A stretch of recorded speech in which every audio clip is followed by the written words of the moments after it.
Ah, verdade. Ela é como poesia. O problema é que a maior parte das pessoas detesta poesia.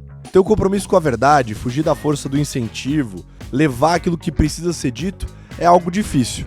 Mas é o compromisso do Stock Pickers desde o seu dia de nascimento até hoje. E a gente vai continuar fazendo isso. E para fazer isso é fácil. É só encontrar convidados e convidadas que tenham personalidade forte e que tragam de maneira transparente aquilo que elas pensam. O problema é encontrar esse tipo de gente. Pois bem, Thiago Belodi é com certeza uma das pessoas que eu conheci no passado recente no mercado que mais cumpre essas características. De opiniões fortes, cheio de personalidade. Ele literalmente não perdoa ninguém. Tudo para seguir o seu mandato. E ele foi assim do começo ao fim do episódio. Trouxe as verdades que precisam ser ditas para você que investe ou não investe em fundos de investimento, que acessa o mercado financeiro para cuidar do patrimônio da sua família. Aonde está o dinheiro e aonde não está mais. Thiago falou tudo no detalhe. Então, sem mais delongas, Nando Lima, abre a porta da nossa sala que a gente tem visita. Show me the money.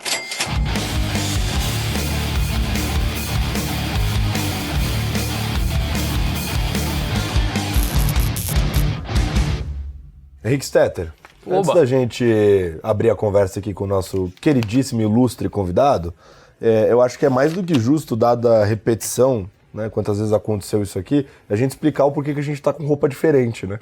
Porque senão a galera vai começar a achar estranho em casa, né? Até vai achar que eu virei pastor, sei lá, alguma coisa assim, então, né? É isso. Ou tá procurando emprego, ou... Exato. O que aconteceu? Não, acho que nós dois precisamos falar o que aconteceu. Sim, com certeza. Pra galera entender tudo. Sim. Tanto eu quanto você assumimos funções diferentes aqui dentro da empresa. Sim. A sua foi há mais tempo, então acho que você tinha que começar primeiro. É verdade. Você quer que eu fale sobre a minha função? Fala rapidamente aí quem é você no mercado, 30 segundos. Bom, muito prazer, eu sou Henrique Stetter.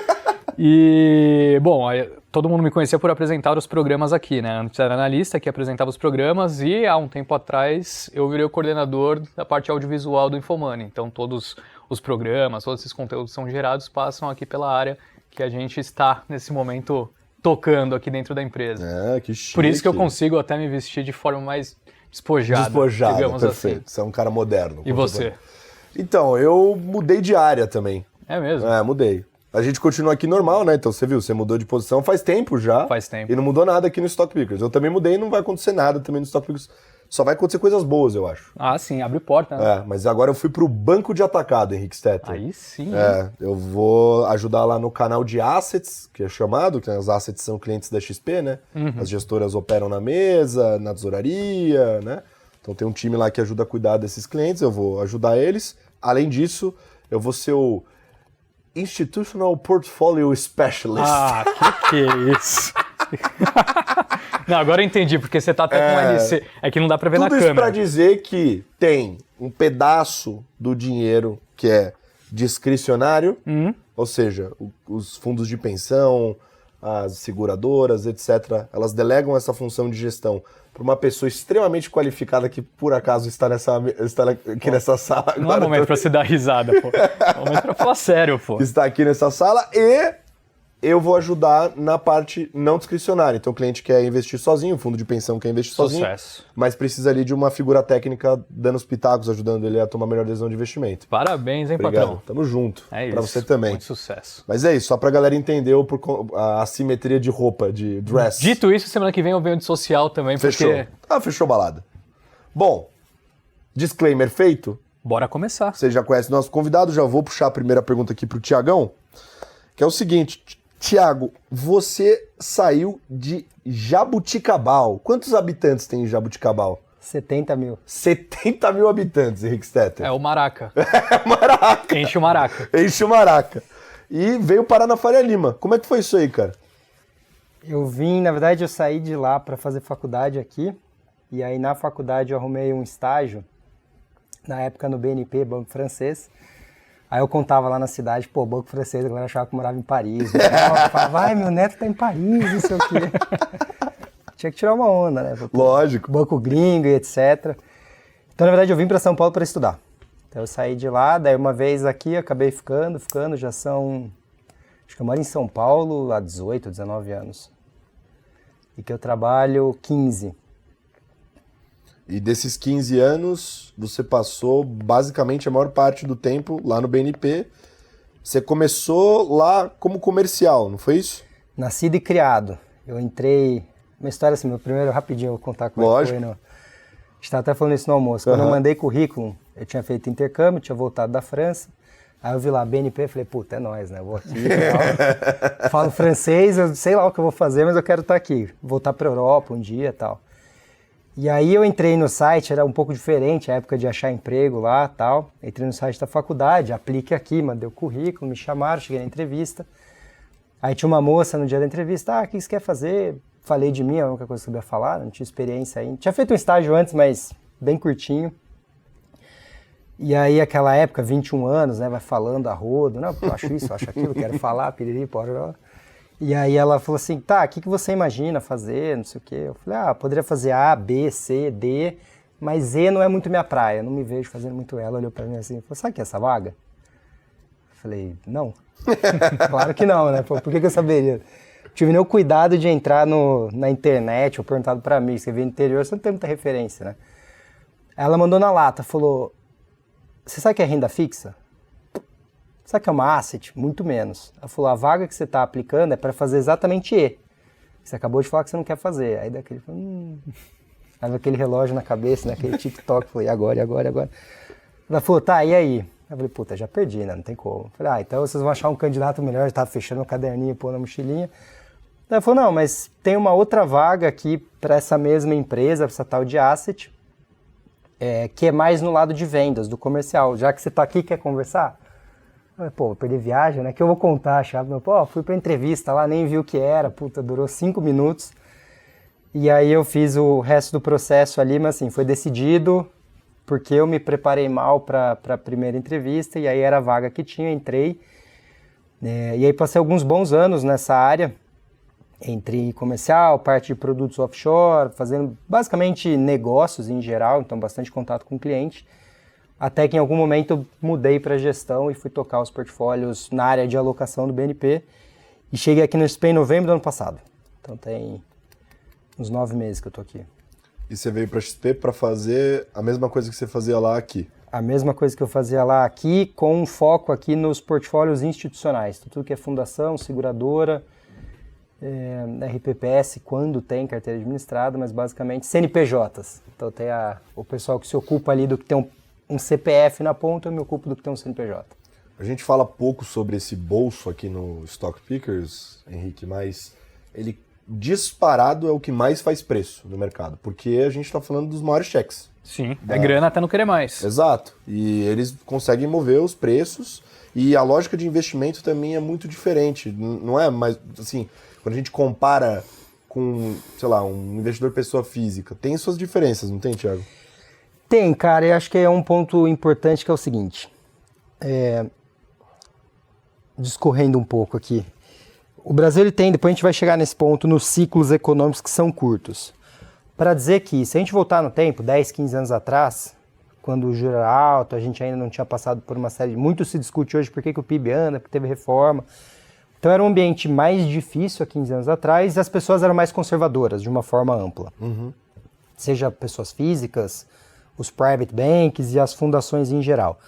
A gente experimentou um período de queda de juros com as reformas, o mercado ficou bom, foi risco para todo lado, todo mundo tomou risco, em algum momento misturou-se, né, um pouco, você tem que ter risco, mais ou menos.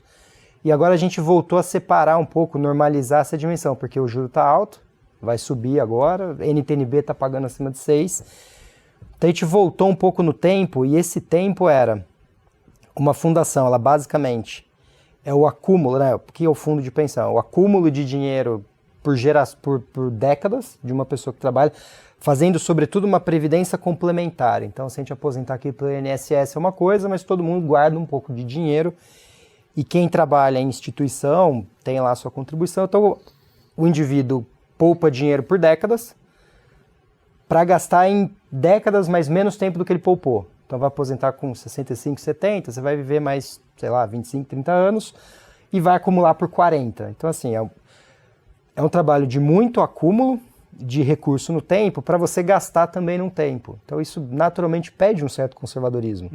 Você não quer perder a sua aposentadoria antes de você usufruir dela. Mas você está dizendo que em algum momento a galera parou de olhar com essa determinação, começou a tomar mais risco do que deveria. Eu acho que em algum momento o juro fechou, o juro caiu no Brasil, teve um oba-oba ali em 2019, 2020 viveu, a gente vai chegar lá também, em 2019, concordo com uma opinião que eu ouvi, que a gente viveu um sonho de mercado, juro caindo, falava assim, privatização de Petrobras, um monte de coisa. E agora a gente voltou um pouco no tempo, NTNB acima de 6, inflação é sempre um problema, você tem que guardar um dinheiro hoje para você gastar daqui a 50 anos, e o carrego, seja do CDI, do IPCA+, ele é muito alto.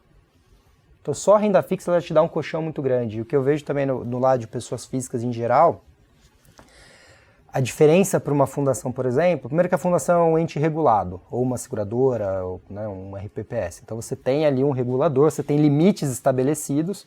Porque uma coisa é você fazer a gestão para um portfólio pessoa física, você não tem um limite formal. Se tiver 30% de bolsa, o que acontece? Nada. 40%, nada. Você alinha com o seu cliente, mas você não tem um risco regulatório. Esse grupo de clientes tem risco regulatório, então você segue uma cartilha ali que você não pode, de fato, criar desenquadramentos. E tem uma coisa também que é muito importante, que é essa noção do calendário. Então, e aí é um pouco da forma como a indústria funciona.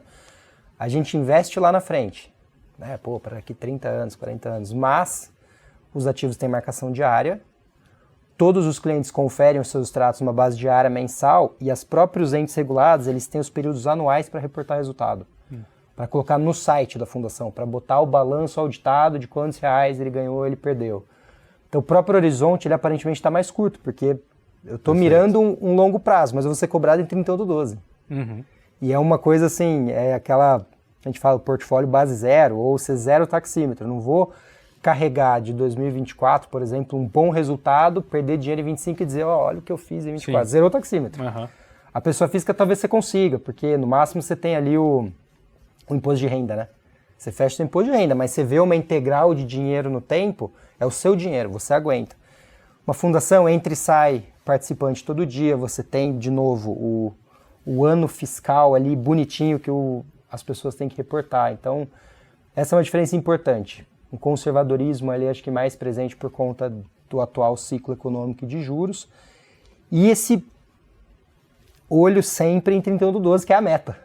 A gente é contratado para entregar uma meta, um objetivo anual. Mas me fala como é possível, quer dizer, possível não é à toa você tem o seu trabalho, mas a pessoa que tem a responsabilidade como a sua, como que você toma risco pensando que o cara que é seu cliente, de maneira indireta, está olhando para 20, 30 anos à frente e você tem que pensar no ano calendário? Como que isso se traduz na prática? É uma área de execução de mandato. Então a gente não faz nada na cabeça, mas a gente executa uma cartilha bem estabelecida. Então, por exemplo, uma fundação vai fazer uma prospecção no mercado para ver quem ela vai contratar. Ela manda aquela carta, convite para participar de um processo. O ALM, que é a gestão de ativo e passivo, ele é usualmente rodado junto a uma consultoria, porque a gente aqui não tem a visão do passivo. Eu não sei quantos vão aposentar em que anos de uma fundação ao longo do tempo. Isso é feito com uma consultoria, tem várias no mercado especializadas. Eles definem, com base naqueles vencimentos, e aí é o literal, eu vou comprar as Bs para ir vencendo no tempo, conforme eu vou tendo os planos entrando, os aposentados entrando, e no nosso caso, e aí eles estimam com uma série, aí é o clássico, você faz um Black Litterman, você tem uma metodologia clássica para fazer essas estimações, e nós recebemos as políticas de investimentos bem definidos, quais objetivos de retorno a gente tem, quais são os benchmarks a partir dos quais a gente vai ter dentro das bandas permitidas, quais ativos a gente pode trabalhar, e executa o mandato. Então é um pouco daquilo assim, houve, né, o que é a definição de um benchmark? É uma carteira replicável. Então, você faz uma carteira replicável que ela é estabelecida no começo do ano, vai ter tantos por cento de NTNB, tantos por cento de Ibovespa, de uma série de ativos. Aquilo superar ou não, por exemplo, o CDI é outra história, que a bolsa não supera o CDI todos os anos. Mas a gente tem aquele benchmark. Então eu preciso superar aquele benchmark, eu preciso executar aquele mandato, e aí é uma função, né, tanto asset allocation quanto seleção de ativos. E quais ativos que são contemplados aí dentro? Bastante coisa. tudo Ou que é melhor, tipo, o que não é contemplado. o que não é contemplado. Que não é contemplado, Por Bitcoin. exemplo, você poderia Criptoativo. você poderia comprar, sei lá, uma ação específica, assim, ou não? Como que funciona esse Pode. A processo? gente não faz porque, assim, obviamente que o cliente pode. No nosso caso, a gente trabalha com as carteiras já montadas, seja um ETF passivo ou eventualmente um fundo com uma gestão ativa ali. Entendi, então entram fundos também nessas contas. Sim, não, grosso não, vai. Porque título público, nem que a casca ser fundo, tem casos que não faz tanta diferença. Por exemplo, uma carteira de B, o fato de ser um fundo é muito mais um operacional simplificado do que você comprar um monte de ativo. Mas renda variável, você poderia ter essas decisões entre um ETF, entre um fundo de gestão ativa, que é o que você deveria de fato, né, pensando numa carteira mais balanceada, evitar riscos muito concentrados. O mesmo para crédito. Tu compra uma carteira, um fundo de crédito, aí você tem todo o espectro de crédito, até os mais high yield, líquidos, special sits. A parte imobiliária também aparece, a parte de participações, FIPs em geral, multimercado, tem de tudo. Então, Henrique, a gente está falando de basicamente um dos bolsos mais importantes da indústria e ele toma a decisão, né? Aí o que acontece? Como é que nós chegamos aqui neste episódio? Eu estava lá numa sala participando de algo que é rotina para eles. Né? Uma vez por ano, eles passam por diligências com esses clientes. São momentos super sérios, são sabatinados e tudo mais.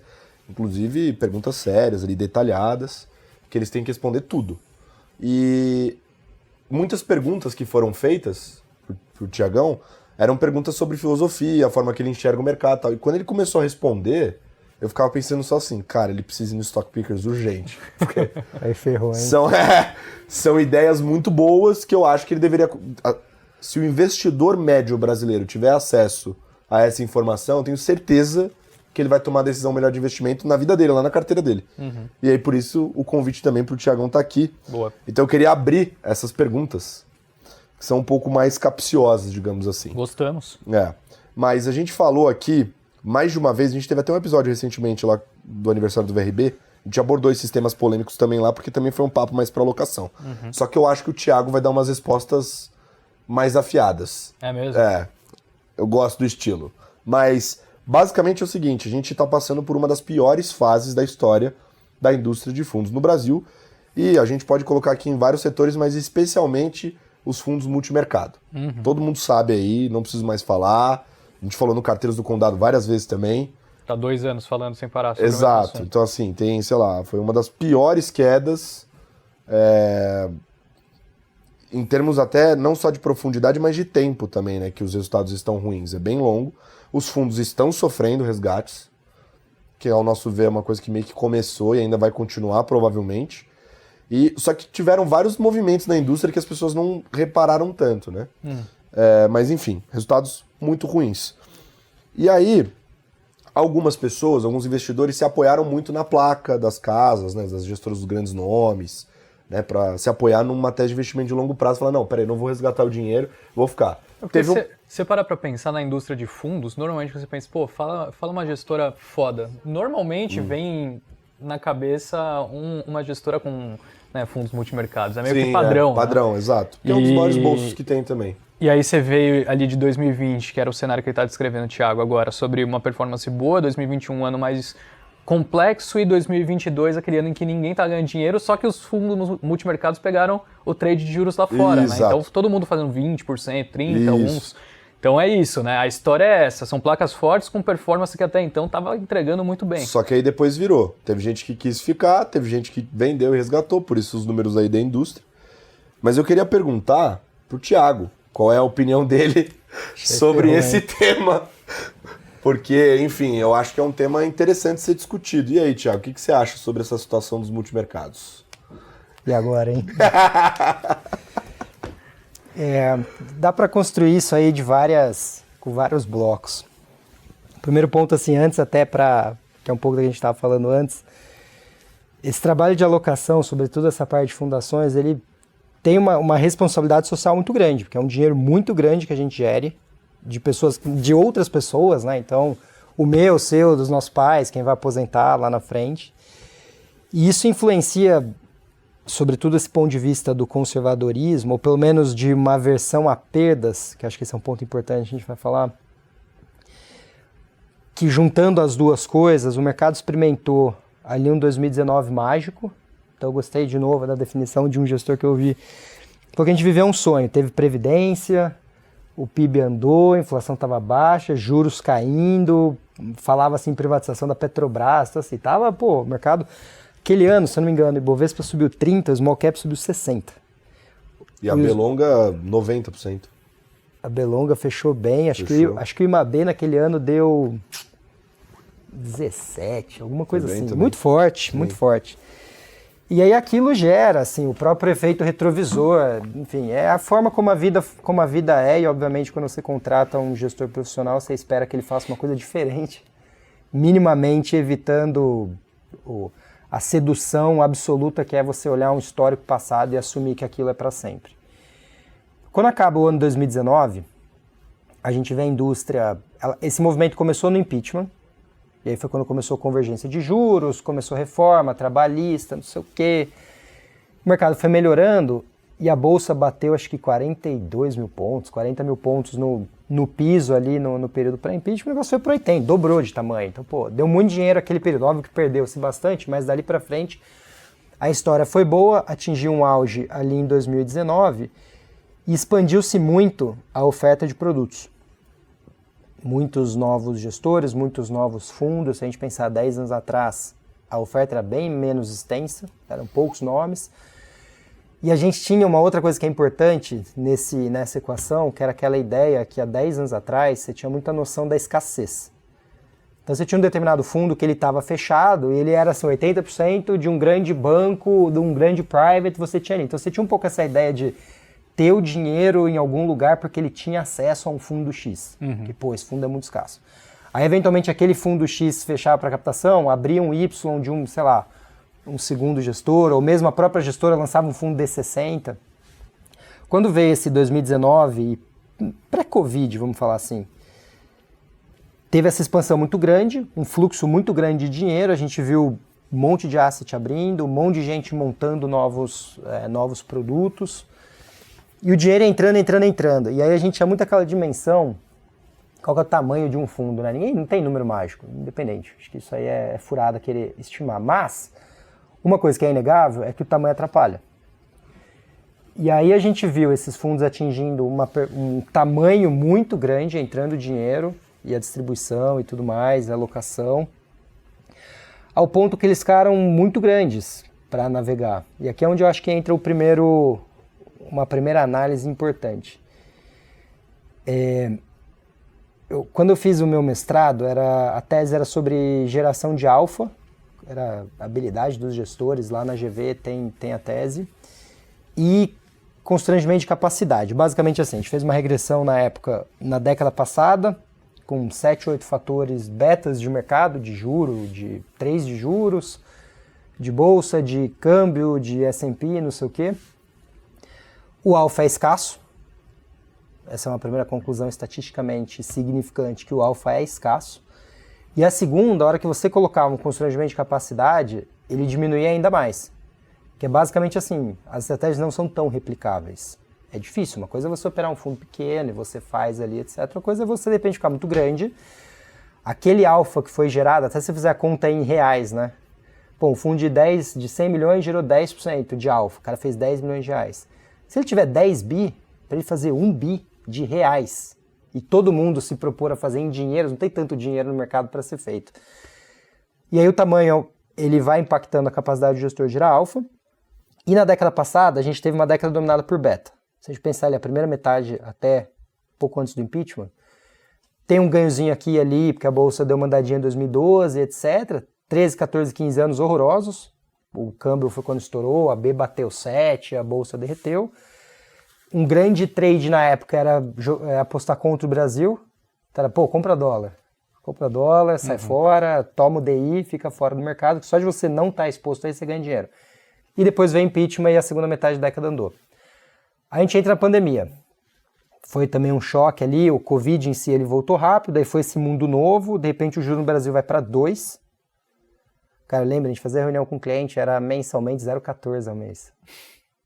E naquela época fazia sentido. O cara falava, faz aí, se me der 0,5%, 0,14 não muda nada. Ganhar 2% ao ano.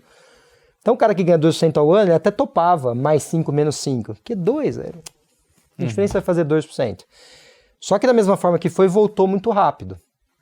E aí o mercado começou a embaralhar muito. A gente tem um ano de 2022 em que a indústria foi muito bem, muito hábil em capturar a inflação, começou a pipocar e o que aconteceu ali nos Estados Unidos.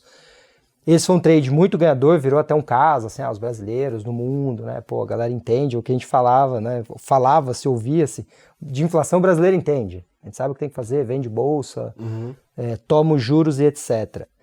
E dali em diante, sei lá, do segundo trimestre de 2022 para frente, aconteceram duas coisas, entre várias, depois a gente lembra outras, mas um erro de cenário. Então o mercado errou o momento em que ia, isso também eu vou chovendo molhado aqui, não vou me alongar. O momento da virada, então os Estados Unidos muito forte, etc. O juro não vai cair nunca, a galera ficou perseguindo esse negócio. E o dimensionamento tamanho de posição. Porque as próprias perdas em si, conforme a indústria também foi evoluindo e avançando, os drawdowns, as quedas foram ficando maiores. Um pouco dessa dimensão, pô, o juro baixou, o investidor está mais propenso a risco, porque quem não tinha dinheiro em risco agora tem dinheiro, agora tem multimercado, agora tem bolsa, os fundos foram tomando mais risco. E aí você teve uma junção de algumas coisas, um cenário errado, com risco maior e com tamanho muito grande. E esse tamanho pesando no sentido de que uma coisa é você olhar ativos aqui domésticos, aquilo que você fez a vida inteira, etc. Outra coisa é você ir expandindo capacidade, contratando gente para operar ativo no mundo inteiro. É mais difícil, ponto. Pode dar certo? Pode dar certo, mas é uma outra liga. É a gente jogar aqui o Campeonato Brasileiro e jogar a Champions League com uma galera que está fazendo isso. Imagina você ir operar Estados Unidos, não é simples. Você precisa ter uma capacidade instalada, precisa ter gente boa que você vai jogar contra, sei lá, quantas milhares de pessoas, centenas, milhões, nos principais centros financeiros do mundo. Então, na hora que você junta essas três coisas, foi uma combinação muito explosiva. E aí, por trás de tudo isso amarrando, o fato de que tinha muito cliente que não tinha experimentado isso. Então, a galera entrou no alto das cotas, olhando o retrovisor, porque, pô, o negócio aconteceu, eu vou tentar minha sorte também, você deita abaixo, não sei o quê. E aí você pega o carro cheio, né? Os fundos cheios de cotistas, experimentaram essa queda muito grande. Então, uma coisa que a gente evoluiu, assim, tá sempre em discussão, juntando isso que aconteceu com a indústria, mais essa responsabilidade social de gerir um dinheiro de aposentadoria no mundo inteiro. Isso vale para qualquer um, né? Gerir carteira, por definição, é o dinheiro de alguém que está poupado para o futuro, para uma família, Com essas quedas grandes, algumas das várias consequências, a maneira que a gente monta portfólio, já podemos falar sobre isso, mas principalmente um corte, uma tolerância menor a perdas. Então, acho que a indústria ela tomou um risco muito grande, um risco que, comparado ao que foi feito nos últimos 15 anos, o qualitativo é diferente, é mais difícil operar fora, porque de repente você começou a ter muito fundo muito grande, no mesmo Brasil que, beleza, o Brasil aumentou, mas a quantidade de dinheiro operando o Brasil aumentou muito mais. Então é isso aí, vamos operar fora, pô, é mais difícil. O alfa não veio. E você teve essa destruição de patrimônio muito grande. Aí vem o resgate, aí você vê esse movimento do apertado do pessoal tomando o resgate, o que vai fazer das assets em si. Então a gente na parte de alocação começou a empregar reformadas critérios para sair de uma posição. Ou a própria dimensão do que nós vamos fazer, qual o ativo, qual o risco que a gente incorre, porque juntando também mais um assunto, eu tenho uma certa dificuldade em olhar o passado e fazer uma regressão à média e achar que aquilo ou vai se repetir no futuro, ou que não, o cara teve uma queda, agora daqui para frente as coisas melhoram.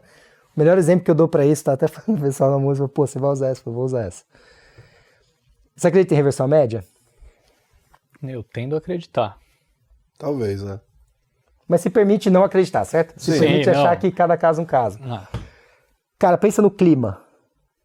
2023 foi o ano mais quente da história. 2024 tá pior.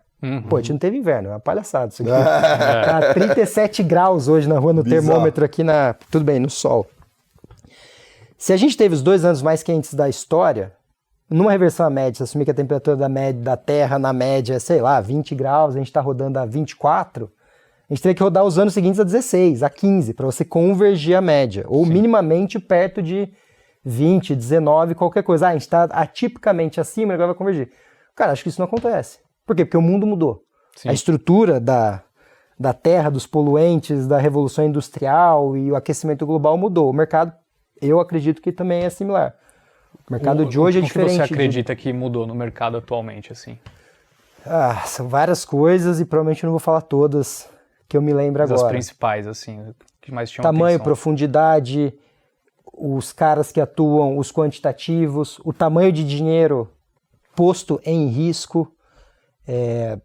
O próprio mercado brasileiro, ele pega o mercado americano, ele não é perfeito 100%, mas ele é o mais próximo do que a gente conhece, né? Aquelas teorias de transparência e tudo mais. O Brasil melhorou bastante, ainda tem coisas, mas é melhor do que era 10 anos atrás, 20, 30, no aspecto de regulação,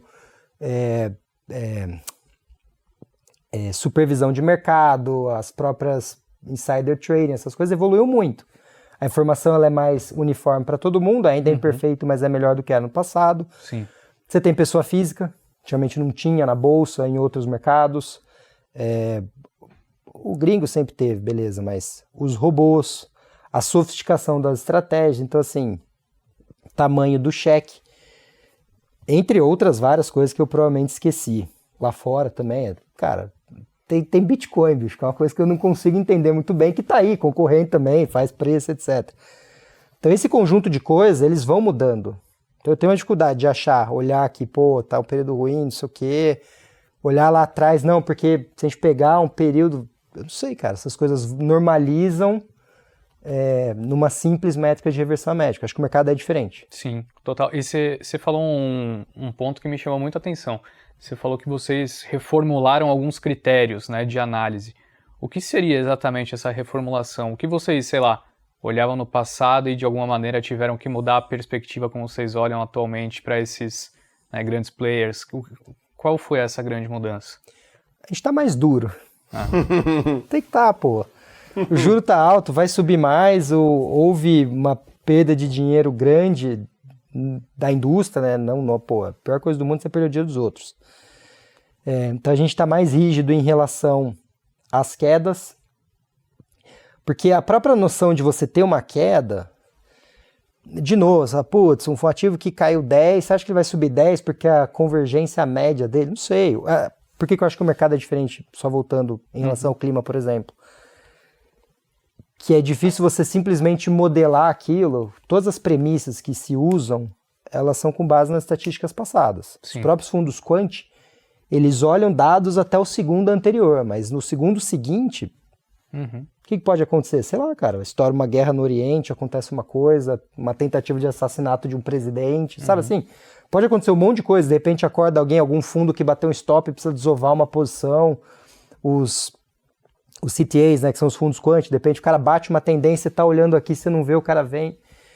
O mercado ele é formado por expectativas de agentes, é um preço, oferta e demanda. Então, assim, é um ser humano na outra ponta tomando uma decisão. Então é difícil você achar que o ser humano também ele reverte a média sempre. Mas, os preços são formados por pessoas. Então, eu não consigo modelar as pessoas e falar, esse é o seu comportamento, se você fez isso, amanhã você vai fazer aquilo. Isso aí, cara. Então, no que a gente começou a fazer, critérios mais rígidos de stop. Então a gente está admitindo quedas menores por alguns motivos. O custo de oportunidade está mais alto. Esse qualitativo que a gente viu, está mais difícil ganhar dinheiro hoje do que esteve na década passada, que o mercado era um pouco diferente, ou talvez em 2022, que foi ali um ótimo acerto da indústria como um todo nos juros americanos. Então esse é um primeiro ponto importante. A forma de montar os portfólios também, no sentido de que grande parte do dinheiro, até pelo tamanho dos fundos, eles começaram a perseguir basicamente as mesmas coisas. Você não tem tanta diversificação para tantos bilhões de reais. Talvez umas coisas mais nichadas, por isso que o tamanho é importante, né? Também não tem um número ótimo, nem sei por onde vai essa discussão.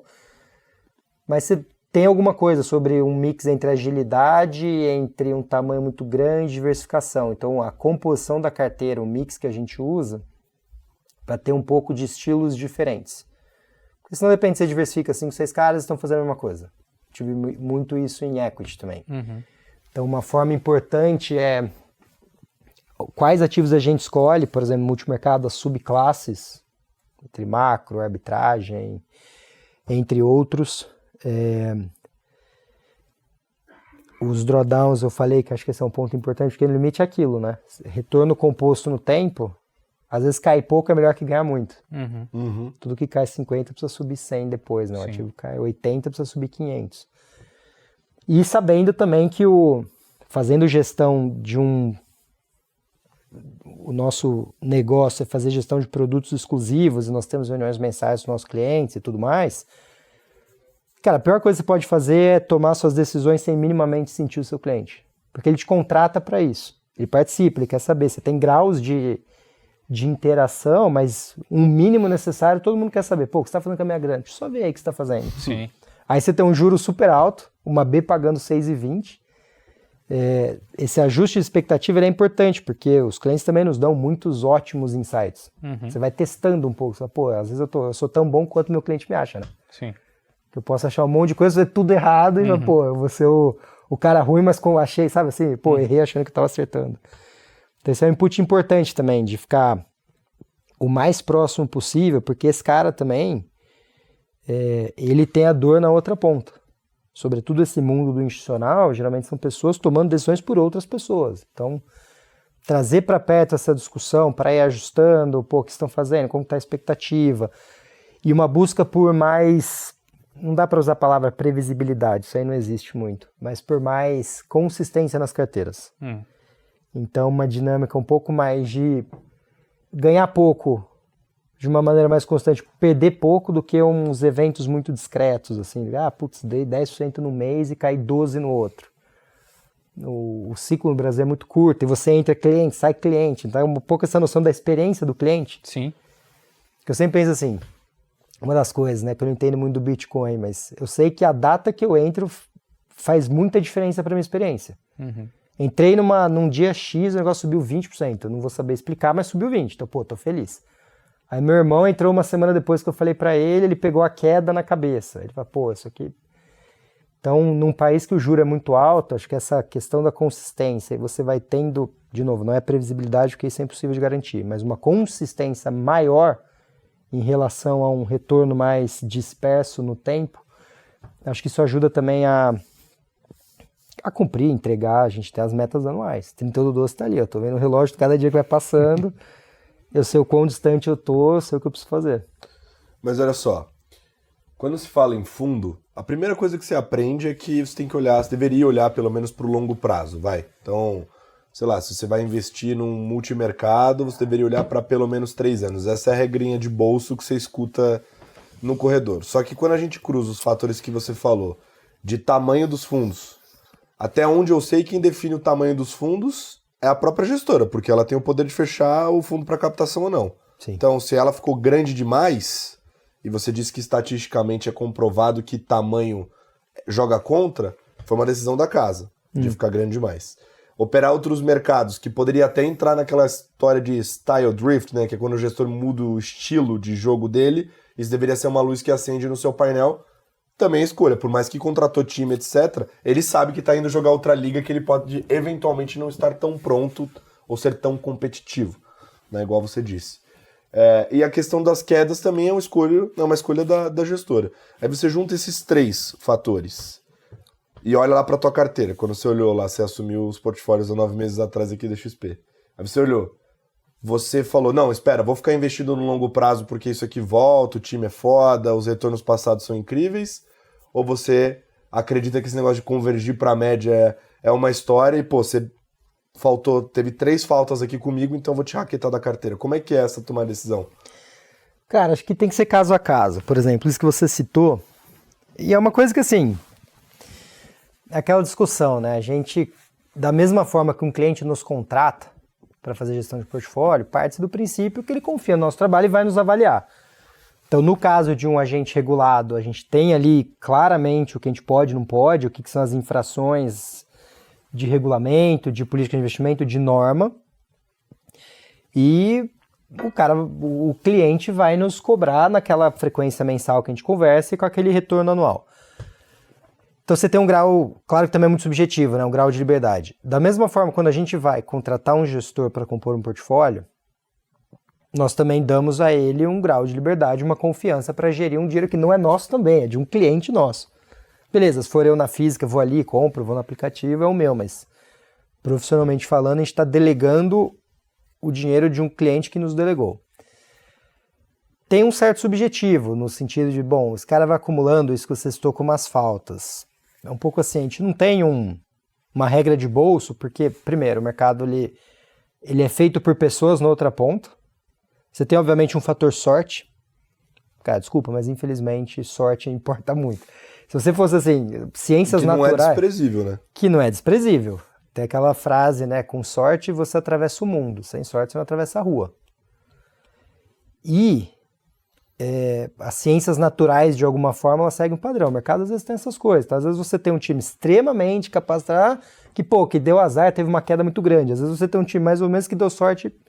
Então assim, você tem o fator equipe, qualidade, que maximiza a sua chance de retorno, não seu retorno, mas você tem ali um evento, infelizmente, acontece. E suposto que a gente faz, não tem um julgamento assim, pô, cresceu muito, agora começou a operar outros ativos que justifique alguma revisão imediata. No entanto, a bola pune, né? O que importa, finalmente, é a cota. E a gente, como gestor de portfólio, também tem uma cota. Então, depois a gente fala um pouco de alocação, etc. Mas, assim, é aquela cota que um cliente nos contrata para fazer, a gente delega uma parte, faz a outra, aloca a outra, usa instrumento ativo, passivo, etc. Mas essas decisões, vamos falar assim, empresariais, entre aspas, de ir montando, mesmo contratar um analista, trocar uma pessoa do A, colocar no time B, isso tudo vai ser observado na cota. Se houver, de fato, um decaimento, putz, isso aqui não está entregando, os drawdowns estão aparecendo, a capacidade de recuperação não está rolando, esse fundo está meio... Aí a gente também tem todo o aspecto qualitativo, que, de novo, é muito julgamentar. Você vai, conversa, se reúne, visita, recebe, etc., então a gente usa tudo isso como elementos, mas dentro dessa métrica dura. Então isso não necessariamente é uma falta em si, um ponto de atenção talvez, pô, tá muito grande, vamos olhar. Mas é um pouco aquilo também, de repente tá grande e, pô, tá performando super bem. Cara, o que eu gosto de falar é o seguinte, vender um ativo é muito ruim, é uma adesão muito difícil. Porque quando tá performando bem, você vai falar o quê? Você fala, pô, tá bem, né? Pensa, você tem um fundo lá, que, pô, tá... O que você fala? Não, vou vender aqui, tá? Não, o melhor fundo da indústria. Ah, não vendo nem a pau. Se é uma ação fundo. Até vai, agora um fundo eu não vendo. Então, se você acreditasse em reversão à média, você deveria. Não, com certeza. Nesse caso, sem dúvida. Mas olha como é uma decisão também meio emocional. Porque se você acredita em reversão à média, pô, esse cara explodiu. Bicho, vende. Eu vou vender fazer o quê? Aí você faz o seguinte, vende o pior, o melhor... E compra o último, igual a gente compra vinho no mercado, no restaurante, né? Dá o segundo mais caro. Não vai comprar o pior, compra o segundo pior. Faz isso. Chega para um cliente e fala, vou vender esse cara que tá aqui e vou comprar esse daqui. Por quê? Por reversão à média.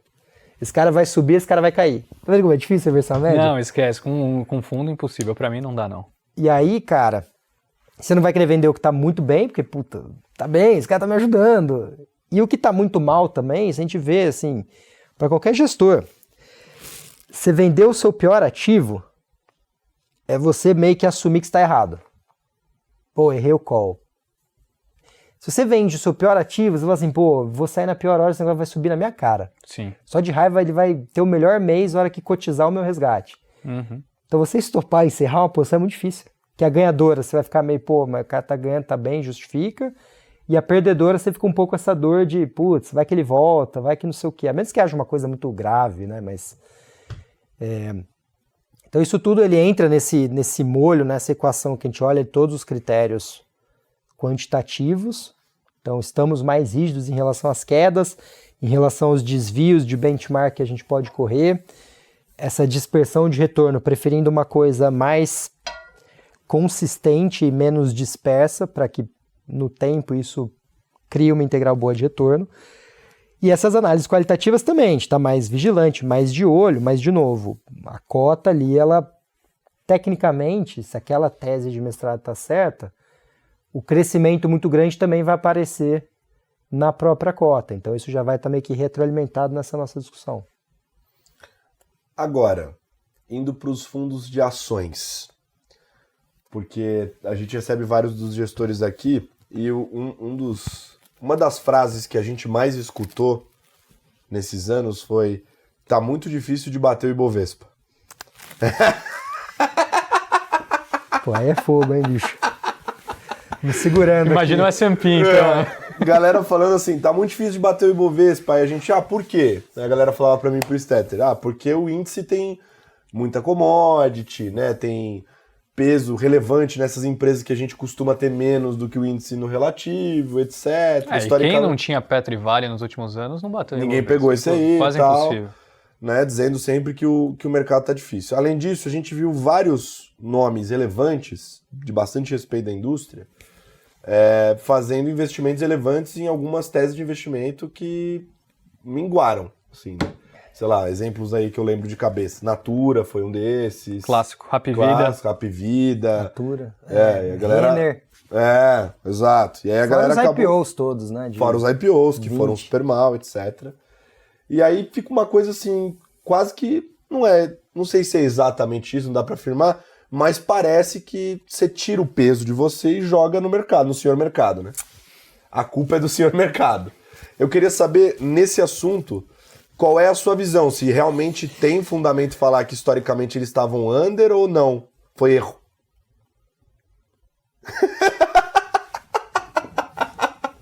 Olha lá, olha como vem. Tá vendo? Né? Aí. Responsa é sua agora que chegou. Vou falar assim.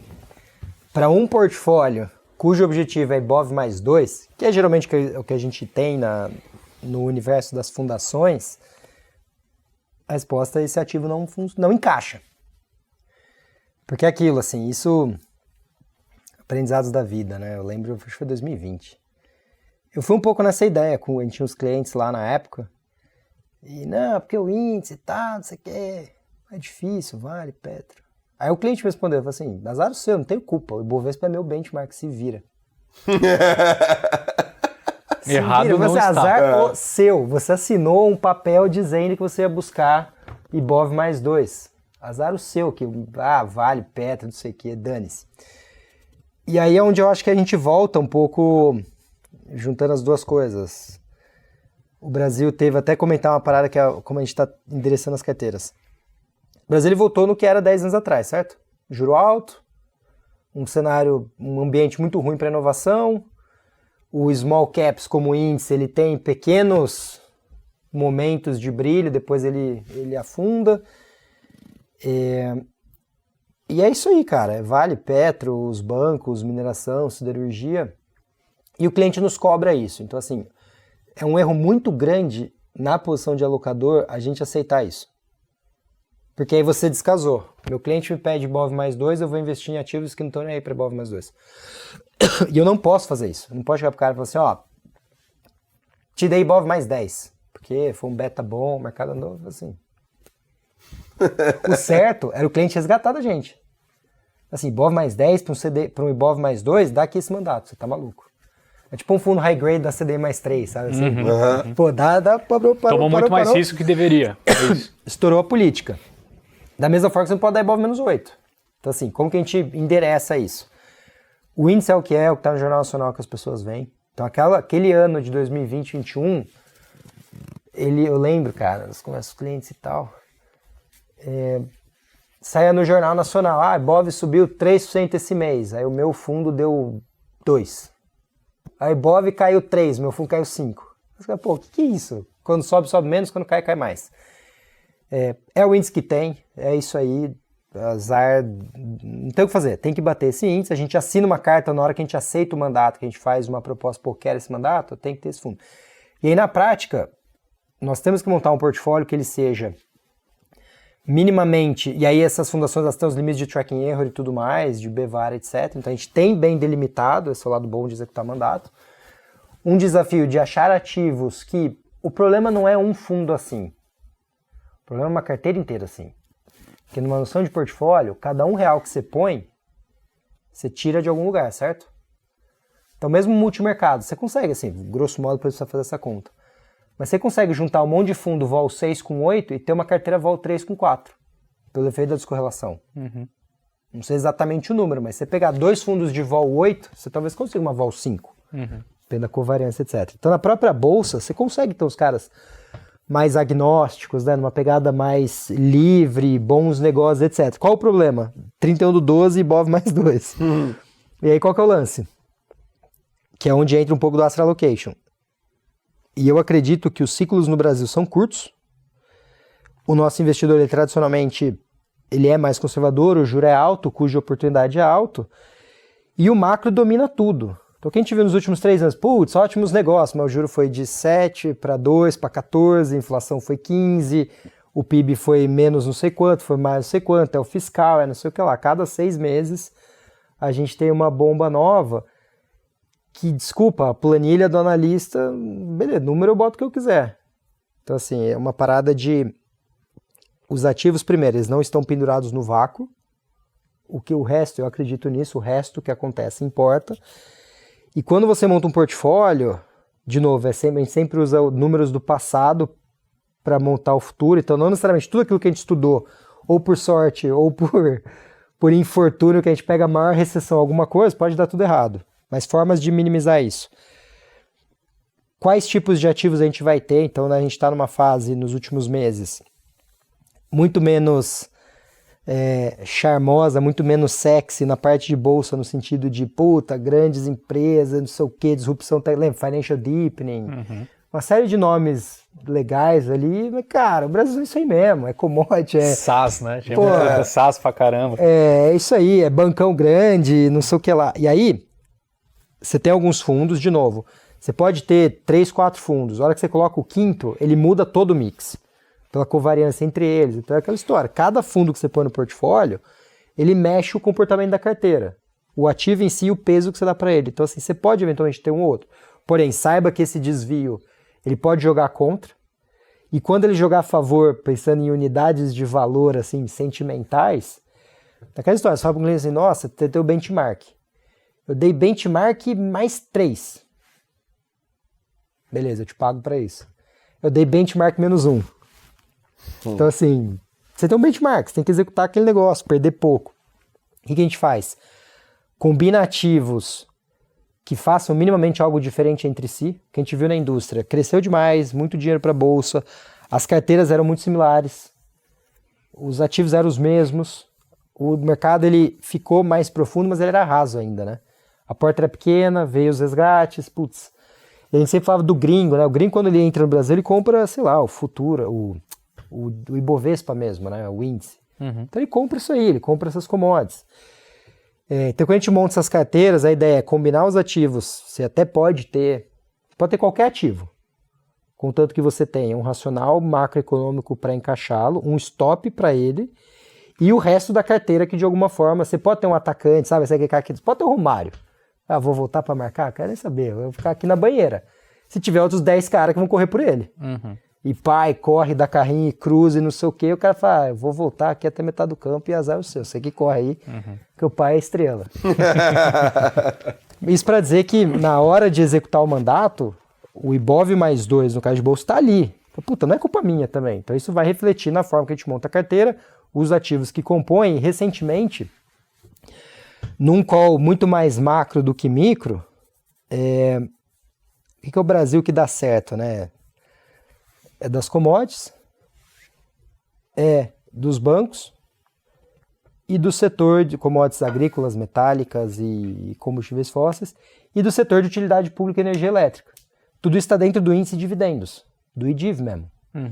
Esse índice, cara, 10 anos atrás, você tinha lote de produto dividendos. Ah, beleza, você é ativo, você sei lá o quê. Mas tinha dividendo no nome. Não necessariamente batia o índice, mas ele tinha uma pegada meio de fazer dividend yield, alguma coisa assim. Esse negócio foi meio dizimado, porque ele é chato. Puta, é comprar empresa que não gera muito crescimento, não sei o que lá. O juro fechou, então os ativos mais betados andaram muito. E agora a gente voltou meio que no tempo. Small caps tomou um hit nesses últimos períodos, e esse é o Brasil que dá certo, cara. Depois de agiotagem das bets, né? Isso é o que dá dinheiro. Você pega essas grandes empresas, concessão de energia, de distribuição, de não sei o quê. Os bancos e as commodities em geral, que geram caixa para caramba, pagam o dividendo. Então, por exemplo, hoje uns 20 a 30% das nossas carteiras nos FIAs, aí sim, nesse caso, a gente está adicionando um risco ativo, que o meu benchmark é Ibovespa, eu estou colocando um ativo que tem um track record de um 6,7, depende do período, às vezes menos, 6,7. E o que significa isso de maneira prática? Que a gente está comprando os 30% de DIV para as carteiras. Tá. E o tracking error que você comentou? Então, aí a gente consegue fazer umas carteiras, você pega, faz uma seleção de ativos, de gestores ativos, cuja característica entre si seja somatória e não simplesmente... Somatória não é essa palavra. Que elas sejam complementares, não necessariamente mais do mesmo. E hoje, 30% da nossa carteira de aposta mesmo, até num tiro escolhido, vamos fazer isso, na parte de dividendos. Daí, nesse caso, a gente está fazendo nos ativos, nos ETF mesmo, D0, D2. Se estiver errado, estopa curto, já volta para o Ibovespa, no caso da Bolsa. Essa gestão ativa vai combinando, no caso da Bolsa, um veículo ativo com passivo, e no caso do passivo, ele, por natureza, no Ibov+, é um ativo, você tem um risco ativo. Então, na prática, a gente trocou uma parte de gestores por IDIV, e aí a gente usa também uma ferramenta de clusterização, alguns clientes nossos já viram, que é basicamente um diagrama, faz um monte de... Vou te mostrar, você vai curtir. Uhum. A gente pega a variação das cotas dos últimos 3 anos de um monte de fundo que a gente olha, é uma medida de correlação, no fim do dia. Você tem a tabelinha de correlação, mas a gente usa esse negócio dos clusters também, que é para ver estatisticamente como os fundos comportaram. Você, legal o seu papo, mas deixa eu ver sua cota agora. E não é sobre retorno. É simplesmente porque tem muito, não, eu faço isso, faço aquilo, o processo é diferenciado. E a gente usa essa ferramenta, que é bem simples. Ela basicamente agrupa, e aí o produto disso vai sendo parece uma chave de vários jogos, sabe? Você vai tendo várias ramificações, você vai agrupando os fundos por semelhança estatística. E aí você vê, tem um conjunto que, esses caras estão muito parecidos. Depois você tem um outro conjunto. Aí você consegue fazer os portfólios, você combinar um pouco de cada... Não tem nada sobre retorno, sobre qualitativo, é simplesmente o estatístico. Mas você tem uma ideia do que eles fizeram nos últimos 3 anos. E quem fez parecido com quem. Uhum. Aí bota essas métricas de um retorno. Cara, eu preciso entregar Ibov. Então, eu estou muito agnóstico e, de repente, achando que o ciclo econômico que domina muito o mercado brasileiro, ele vai ser mais desafiador para uma classe de ativo mais betada, tipo small cap, vou ficar mais aqui no IDIV, que é o que a gente está fazendo hoje. Uhum. Eu fiquei meio curioso com uma parte assim, até bem mais simplista do que a discussão que a gente está fazendo aqui. Por exemplo, tem vários e vários casos de pessoas que eu conheço que, às vezes vem mostrar a carteira, assim, né, o portfólio, e tem lá, sei lá, uns 15 fundos de ações diferentes. Fala, precisa ter 15? Né? Talvez você tenha exagerado, mas eu não sei o número certo. Precisa ter 2, 15, 4. Vocês têm algum número determinado para isso? Como que costuma funcionar? Cara, o número não, mas entre 6 e 8 fundos você já consegue montar um portfólio. 6 e 8 de uma classe específica. Mas se tiver 10 também, de novo, né? Você vai ter 8 fundos, vamos falar, você tem 12,5 em cada um. Não, eu quero ter 10% em cada um, beleza. Você vai ter um efeito também de você tirar um por outro. O que importa é ser complementar, né? Ter uma linha. O que importa é ser complementar, você não pode perder o objetivo do que você precisa entregar. Uhum. Quer fazer Ibov mais 2 com 6 fundos, porque você olhou aqui e o julgamento final de que isso aqui dá, beleza. Não, vou botar mais um 7º aqui, porque estatisticamente... E, de novo, sobre o risco de a gente olhar um monte de estatística passada e amanhã o negócio pode mudar. Claro. Então, e essa regra muda de alguma maneira para o multimercado? Também não. No multimercado a gente faz assim, os parâmetros. O objetivo de retorno geralmente é CDI mais 2. Óbvio que todo fundo, pra você pagar o 2,20, você deveria ter um fundo que te retorna líquido, aquela conta lá é 2,78, né? 2,8, vai. Então o fundo que entregou CDI mais 2,8 líquido para o cliente, e acima disso é o ponto a partir do qual o cliente recebeu mais do que o gestor. Uhum. Abaixo disso o gestor cobrou a DMPFI mais do que ele entregou liquidamente para o cliente. Uhum. Então, para você fazer um CDI mais 2, ele até parece pouco, né? Mas...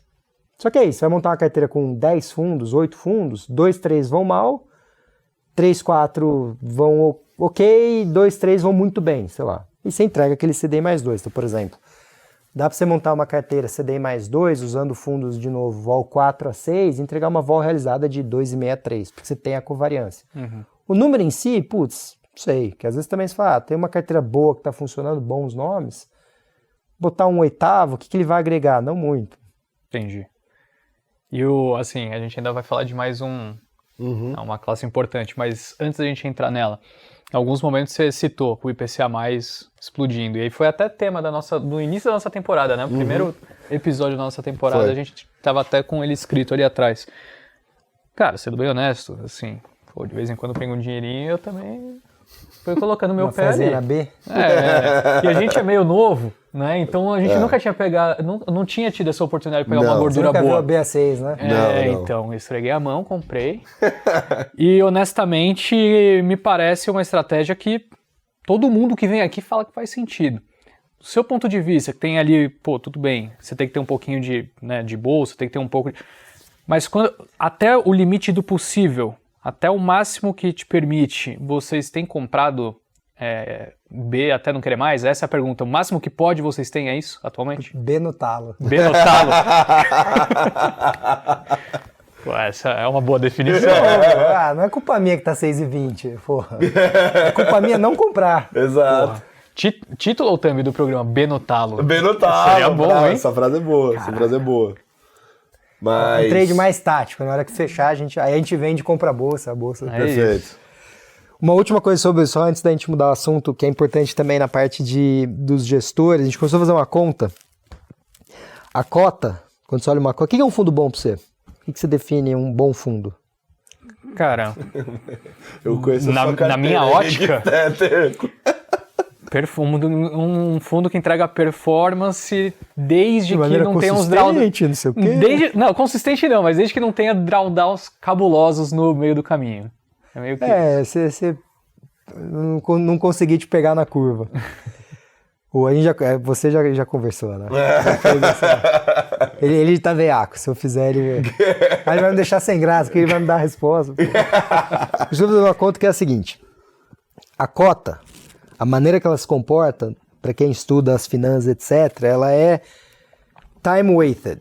É o peso no tempo. Uhum. Então você tem um fundo que hoje você está gerindo 100 milhões de reais. E você deu 10% de alfa, você deu mais 10. Uhum. Então você foi para 110. Aí vamos imaginar que nesse período todo você não deu mais nada. Você ficou no CDI, você foi crescendo e foi captando. Você nunca mais gerou alfa. Então você tem aquele CDI mais 10 acumulado. E aí num determinado momento você teve um drawdown de uma vez ou gradual de 5% quando você tinha 500 milhões de PL. Porque você performou bem, o dinheiro entrou. Se você caiu 5% com 500 milhões, você perdeu 25 milhões de reais. Então você ganhou 10, você ganhou 0 do CDI e você caiu 25. Então o teu líquido é 15, negativo. No entanto, a tua cota é boa, concorda? Uhum. Porque ela tá ali acima do CDI. Você subiu 10 aqui, ficou de lado e caiu um pouquinho. Aí você fala, puta, não, olha só. Qual que é o lance? A cota, ela, óbvio que é o primeiro crivo, né? Você não vai aplicar num fundo que tá com uma cota muito ruim. A gente não vai levar para um cliente nosso um fundo que tá com uma cota muito ruim. Então é meio que uma chave binomial, né? Tem cota boa? Tem. O histórico tá bonito no gráfico, as janelas móveis, as estatísticas de performance, beleza. O Sharpe, o Information Ratio para a bolsa. Mas nessa de ficar um pouco mais rígido nesse momento e um pouco mais também intolerante às perdas, porque o nosso passivo está mais intolerante às perdas, porque a B está muito alto, então a gente também precisa fazer um trabalho que justifique todo mundo desfazer, vou comprar B para o resto da vida, né? Acabou o emprego de todo mundo. Uhum. A gente começou a fazer uma conta que ela é money weighted, então ela é ponderada pelo dinheiro, que é uma noção basicamente de tesouraria de banco, que os caras geralmente falam, eu tava lá no banco, eu tinha um envelope, eu tinha que gerar 5 milhões de dólares por ano. Uhum. Virou o ano, zerou o taxímetro. Uhum. Então se você vai fazer isso com 50 milhões, 30 milhões, etc., o teu P&L ele vai numa base diária, e a gente começou a fazer uma conta destes gestores todos, do que a gente investe, da indústria, dos caras que passam nessa primeira chave. Parece uma boa ideia? Parece uma boa ideia. Agora vamos torcer um pouco mais o pano. Para ver se o crescimento do PL e o dinheiro que eles ganharam, a soma é positiva. Ganhou o pequeno, perdeu o grande. Esse negócio do drawdown é importante, porque a indústria funciona assim. O cara vai bem, ele capta. Aí tá cheio de dinheiro. Se ele tem um drawdown em reais da sociedade, essa queda é grande. Então, o cara ganhou 10 milhões pequeno e perdeu 25 grande. Ele é líquido para a sociedade 15 milhões de reais. Uhum. Só que você teve ADM, você teve um monte de coisa no meio do caminho. a gente começou a fazer essa conta também para ver essa capacidade de gerar alfa, literalmente, gerar reais, o quanto que o eventual crescimento do PL... Aí você tem várias hipóteses. O PL que cresceu o cara já não consegue fazer aquelas operações que ele fazia, errou o call, faz parte. Sim. E está suscetível às punições. A gente também erra call, os clientes também nos punem. Errou a dimensão do risco, falhou o risco, mas assim, a conta agora da cota money weighted, para dizer, agora a gente vai avaliar exatamente quantos reais foram ganhos e perdidos dia após dia. A gente está terminando de formatar, tá um trabalho meio manual. Dá um trabalhinho bom fazer isso também. Mas, cara, é uma maneira diferente de pensar. Pô, por que a gente está fazendo? Porque perdemos dinheiro. Sim. Tão simples quanto isso, né? Não, mas dinheiro, a conclusão desse time-weighted return e money-weighted return, que é um negócio assim, cai até no CFA, tá? Você fez? Cai. Aí, ó. Cai. Mas o ponto é que na cota histórica pode parecer que é ganhador de dinheiro, mas na prática, Sim. o fulano ou a beltrana podem ser perdedores de dinheiro. Ganhou Esse é o ponto. pequeno, perdeu grande. E, pô, a gente como alocador e executor de um mandato contratado, puta, duro. Eu não quero ser esse cara que, pô, entrei no final, caí, perdi dinheiro. Então a gente começou a fazer essa conta também na linha de torcer mais o pano e ficar mais rígido. Por quê? Porque o juro tá alto, os clientes estão machucados de uma forma ampla, né? Perdeu-se dinheiro no Brasil nos últimos tempos. E a gente precisa dar respostas. E você se surpreendeu quando você começou a ver esses resultados? Tá? Tipo, muito? Caramba. Muitas decisões foram tomadas. Isso é preocupante, assim.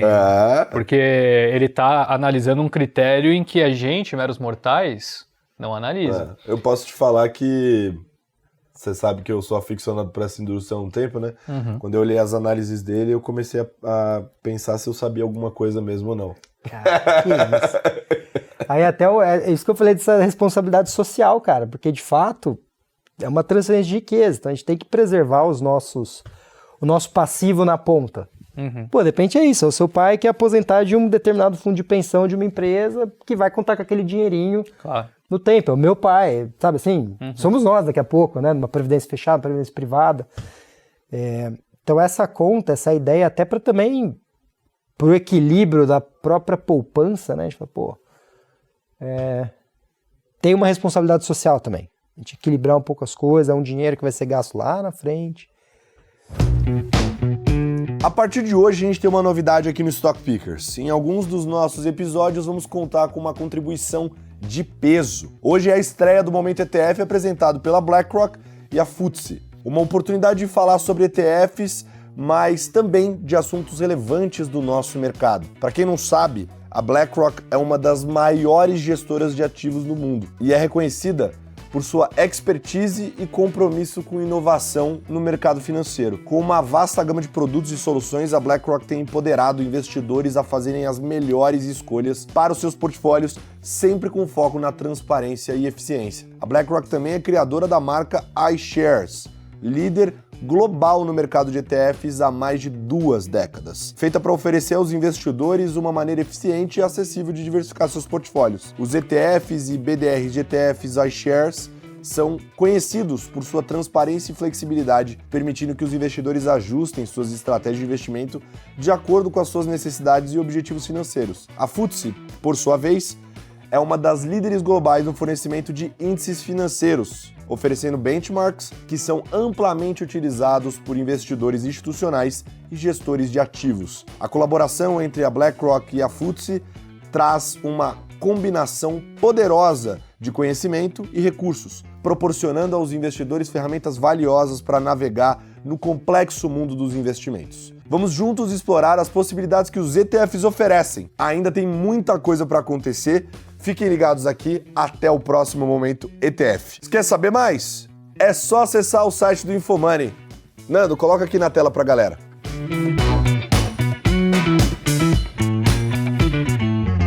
Agora, eu tenho muitas perguntas, mas eu vou mudar para o outro tema e depois eu acho que a gente faz um bate-bola, jogo rápido com ele, antes do chamada de margem. Certo. Para esclarecer uns pontos interessantes que eu acho que são discussões também que às vezes a galera de casa não sabe e como investidor todo mundo deveria saber, na minha opinião.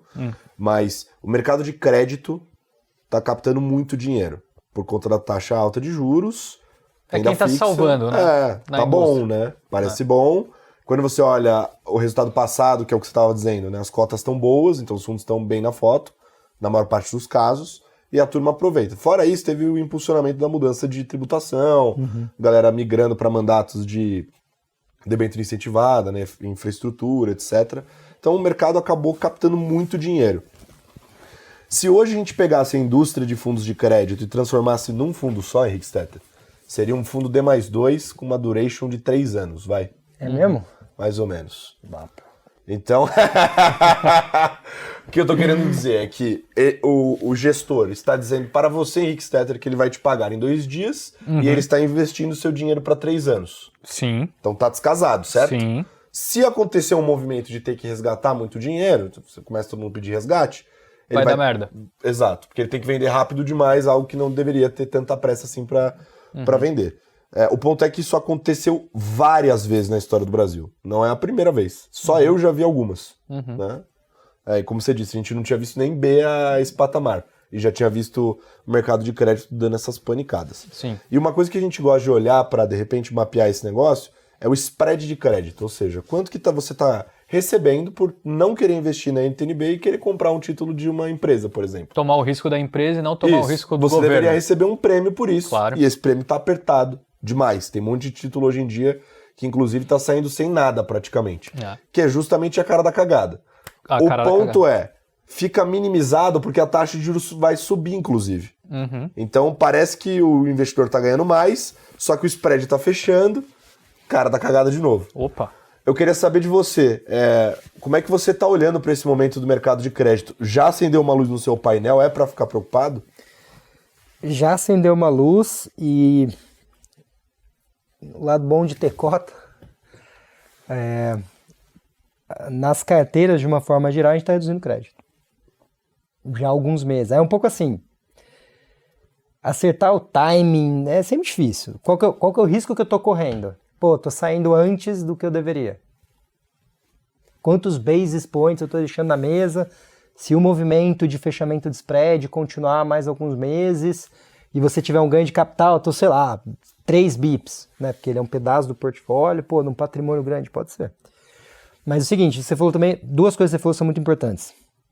Casamento do ativo e passivo, isso vale para qualquer um. O próprio caso de bolsa, uma outra reflexão sobre essa execução de mandatos, aí voltando ao ponto original, pessoa física, pessoa jurídica, fundação, seguradora, RPPS e pessoas físicas. As pessoas físicas têm um outro horizonte, você consegue, no máximo, o cara tem imposto de renda ali, ele compensa de um fundo. No institucional, ele tem, então, como a gente falou, 31/12. Tô começando a sonhar com essa data já. É o único cara que fica triste com o Réveillon. É o único. 31/12 tá ele com o celular assim pro caralho. Puta, fudeu, virou Falta quanto? Vendo as cotinhas ali. E é o seguinte, cara, às vezes você tem um ativo que ele leva muitos anos para maturar. Aí é onde entra o próprio private equity, que é a modelagem dele nas carteiras, ela é desafiadora, porque você é cobrado anualmente, tudo bem, longo prazo, etc. Mas, putz, aí você pensa na bolsa mais... Bolsa é bolsa, mas... Teses de longo prazo. Você fala assim, longo prazo quanto? 32, bicho. Se bater o Bovespa ali no final do mês, no final do ano. Então, às vezes você tem essa dimensão do prazo de maturação, que aí é essa dificuldade. Você fala assim, qual que é o tempo que você deveria olhar um ativo, meu fundo? 3 a 5 anos. Você olha assim, não sei se eu tenho esse tempo todo. Tá, e aí eu só vou poder te cobrar nesse prazo? Sim, mas eu sou cobrado anualmente. A própria estrutura de ADM PFI, geralmente é PFI semestral. Eu preciso esperar um prazo que eu não tenho para entregar para o meu passivo. No crédito, no crédito é mais a questão da liquidez, mas a própria ideia de você comprar ativos muito longos, e aí você vai ter o risco de duration, de eventualmente você ter um movimento, ele também cai nessa dimensão de você controlar a porta de entrada e de saída. Então a gente viu na indústria essa questão de fundos de uma liquidez muito baixa, liquidez muito alta. Cheio de debênture, deu em 2019, 2020, 2021, teve vários momentos. Isso acontece de tempos em tempos, aí são os excessos da indústria, é que é a mesma história. O que está performando aí hoje? Ah, crédito, vamos pro crédito. Não, ó, o ativo que mais caiu no ano tinha sido Vai, B é mais fácil, mas tinha sido Bolsa. Quem comprou Bolsa em julho? Bom, a gente comprou Bolsa em julho. Mas é difícil você tomar essa decisão de você sair do que está performando muito bem para comprar o que está performando mal. Até ali, não existe reversão à média. Mas o crédito em si, a gente começou essa discussão de que ele está ficando mais assimétrico, mais caro, em março. Eu comecei lá a falar também, a turma a gente começou a olhar. Tivesse saído em março, teria sido um erro. Erro assim. Teríamos deixado o dinheiro na mesa, porque de fato continuou performando bem. A indústria ganha um tubinho de oxigênio com essa alta de Selic. Na verdade, assim, ela tinha sido, entre aspas, suportada pela não queda da Selic abaixo de 10. Então todo mundo quando orçou ali, o juro vai para 8,5, uma galera até mais abusada falando em 8, sei lá, 9. O crédito, naturalmente, se ele fosse para 9, você poderia ter uma rotação de capital. As pessoas vão comprar bolsa, vão comprar outras coisas, que o CDI já está rodando mais baixo. Aí parou em 10,5. Você já segura uma parte do fluxo. Em subindo, putz, aí você vai dar de novo um fluxo, um fôlego para a classe do ativo, mas está numa dificuldade muito grande de você achar papel, achar emissão, achar... Isso parece um pouco o que aconteceu com os multimercados, com os fundos de bolsa, todos os excessos, em algum momento você tem algum tipo de correção, não sei quando, não sei como.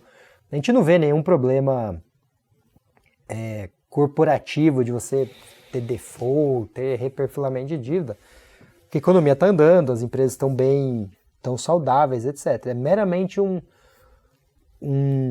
desequilíbrio de oferta e demanda. Então, operar o timing certinho, é impossível. Mas a gente começou a reduzir a partir de julho, a gente tinha feito um movimento assim, o primeiro semestre foi bem ruim, né, tudo dando errado, bolsa caindo, B caindo, multimercado mal. A gente foi reduzindo um pouco o risco, a gente começou a comprar B em maio e agosto, maio e junho. Até fizemos um estudo, circulamos para os clientes, de por que comprar B acima de 6, falar que almoçar com fome é bom, né? Pô, eu tô com fome, vou almoçar aqui, pô. B acima de 6 para clientes em geral, seja pessoa física, pessoa jurídica. Aí a gente começou a comprar um pouco nas fundações ali, dado que depois que a B deu aquele fechadão em julho, e a gente tinha tirado bastante risco, a gente voltou a colocar um pouco de bolsa em julho e agosto, bolsa americana também em julho. As Bs até diminuíram em alguns casos, até pelo ganho de capital, e o crédito tinha sido agora mais para agosto, a gente começou a reduzir julho e agosto para fazer o financiamento dessas compras. Mas assim, de novo, né, não existe acertar o olho ali do alvo, mas são decisões que a gente vai no tempo se ajustando. Hoje ele parece mais assimétrico. Quanto mais tem para fechar? Sempre tem. Mas é isso aí, daqui a pouco vai ser tudo pagando zero, uns riscos desproporcionais. Não necessariamente você vai perder principal, né? A empresa deixou de me pagar, eu perdi aqui 30% do valor investido. Mas você pode ter uma correção de spread. E aí vai te machucar, vai te dar uma cota negativa no mês, no dia, aí a gente vê aquela comoção da indústria, o Zé Cotinha ali que entrou no fundo que não sabia que tinha crédito, que tinha vol, né? Vol não é medida de risco de crédito, mas não parece o atual momento, não parece muito convidativo, a gente está até fazendo o contrário, trocando agora nas fundações um pouco desse crédito mais high grade para botar um pouco de bolsa nos últimos meses. Então dá para dizer que no limite vocês estão até migrando o portfólio, porque vocês começaram, pelo que você narrou, um pouco mais cautelosos, digamos assim, esse ano, e aí estão migrando agora para um pouco mais de risco nas carteiras. Perfeito. Aquela história, né? Queria ter sido mais cauteloso. Queria ter perdido menos. A parada é assim, vida de gestor, cara, é a vida que você está eternamente insatisfeito. E quando você acerta pequeno. Devia ter feito maior, cara, tava certo, fui muito fraco aqui, devia ter pesado a mão. E quando você erra, você não devia ter feito, né? Sim. E não tem aquela nobreza, assim, pega a medicina, né, que ela tem um aspecto nobre de salvar vidas, etc, aquela coisa que ela é socialmente muito, muito bem aceita. O nosso é tipo, você perdeu meu dinheiro. E essa simetria, quando você ganha, beleza, executei o meu mandato, é pra isso que eu te pago, fiz aqui, bonitinho. Mas, agora você perdeu meu dinheiro, então é quase um treinador de futebol, né, de certa maneira. Eu tenho, talvez a dúvida mais idiota que a gente vai tirar nesse programa. Eu tô até me sentindo meio triste. Ele tava pensando essa pergunta já há algum tempo. Vou fazer no Stock Pickers ainda, que é ainda pior. Mas dado esse contexto que você falou do negócio de, você tem um horizonte até 31/12 para investir num fundo de ação, dificilmente você tá num fundo e que o cara tá olhando para uma perspectiva tão curta. Por que da necessidade de ter bolsa nesse sentido? Obviamente, por que ter bolsa? É uma discussão muito maior quando a gente tá falando aqui entre nós, faz sentido, tem toda a composição de diversificação, etc.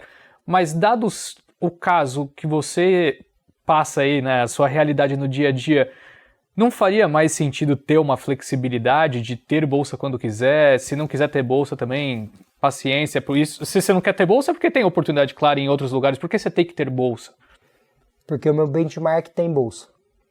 Esse é o truque dessa atividade de execução de mandatos, institucionais ou não, mas no caso de institucionais. Quando a gente tem um portfólio CDI+, puramente ou IPCA+, e há a faculdade de ter ou não ter determinado ativo. A gente roda de uma maneira. Faz ali um black liter, faz as premissas, precisa entregar aqui IPCA mais 6 no ano, IPCA mais 5, CDI mais 2, sei lá. E aí você realmente faz um mata-mata. Bolsa contra CDI, CDI contra B, B contra câmbio, câmbio contra S&P, S&P contra bolsa. Vai fazendo ali nas premissas, a gente roda os modelinhos. Do outro lado, por que tem bolsa quando tem bolsa? Porque quando o nosso cliente roda o ALM dele, o ativo e passivo ali, o casamento, nas premissas assumidas junto ao consultor, junto a um outro profissional com características e um ferramental complementar ao nosso, eles estimaram que essa fundação deveria ter um percentual de bolsa. Então o que acontece no tempo? Chega essa época mais de final de ano, tem as revisões de IPIs. Então os clientes eventualmente eles vão rodar suas fronteiras eficientes, vão rodar os seus modelos com as premissas de agora. Então, por exemplo, o que a galera veio fazendo nos últimos 2 anos? Reduzindo bolsa, porque o juro estava mais alto, o juro já pagava aquela conta de longo prazo. Os atuariais das fundações geralmente são IPCA mais 4,5, 5, 5,5, e INPC, alguma coisa assim. Abaixo de IPCA mais 6, em boa parte. Então a bolsa ela entra como uma premissa de retorno de longo prazo, assumido dentro de uma fronteira eficiente por um time profissional que faz esse trabalho, e eles nos delegam. Então falou, Fundação Copo de Água vai abrir uma concorrência para o mercado, nós vamos mandar lá nosso pitch, nós vamos fazer tudo que a gente faz, que não faz, levamos o mandato. Eles vão nos entregar uma carta mandato, a gente vai assinar, que a gente vai cumprir aquilo, ali está bem estabelecido. E aí nesses benchmarks, num caso, por exemplo, quando tem perfis moderado, agressivo e conservador. Vamos supor o moderado. No benchmark ele vem 10% de Bovespa mais 2, 30% de IMA-B, 20% de IMA-S mais meio e etc. Aquele 10% de bolsa que está no moderado, que está no agressivo e não está no conservador, ele é produto de um trabalho feito fora daqui. Então, quando foi rodado esse LM, nos é entregue... Basicamente, você não tem opção, é isso. Você precisa ter... Aí eu tenho a banda. Mas não existe um caso que você chega pro cara, assim, entendi, chega já pré-definido pra você, mas, sei lá, não tem como falar, dado o contexto, por que você me cobra por uma parada de 1 ano, sendo que a indústria não trabalha dessa forma, quando o assunto é bolsa? Você entende o que eu quero dizer? Assim, eu tô até pensando no seu lado, eu acho que é uma cobrança de certa maneira injusta. Agora, tudo bem, você precisa ter aquele mandato. Mas você está comparando bolsa contra CDI ou bolsa contra bolsa? Bolsa contra bolsa. Então, Não, aí dá. Porque assim, ter ou não ter bolsa é uma adesão que não cabe a nós. A gente participa das PIs com os nossos clientes, a gente dá as nossas opiniões. Isso vem da política de investimento, né? Isso. Então as fundações, elas rodam os seus LMs, é um outro kit ferramental. Então o cara define, o meu estoque de dinheiro vai ter 12% de renda variável. Já foi 15, já foi 8, eles acham que 12 hoje... para um atuarial até 2060, com as premissas de retorno. Isso nos é entregue. Na execução do mandato, você vai ter as bandas. O 12, ele pode ir, vamos supor, de 16 a 8. Estou muito pessimista, vou rodar em 8. Qual que é o lance? Esse benchmark, ele também tem uma cota diária, porque é uma carteira replicável. Então, se eu tenho 8% de um ativo que é 12 no bench, esse ativo caiu 5, o bench caiu 5 de 12, eu caí 5 de 8. Então, eu gerei um excesso de retorno de alocação de estar under num ativo que caiu mais. Então essa decisão é uma, e o IBOV mais 2, que é uma decisão de seleção de ativos, é outra. Então na prática, o que isso interfere? Quais ativos a gente vai compor, com que peso, com que combinação entre eles, para buscar esse IBOV mais 2 no tempo.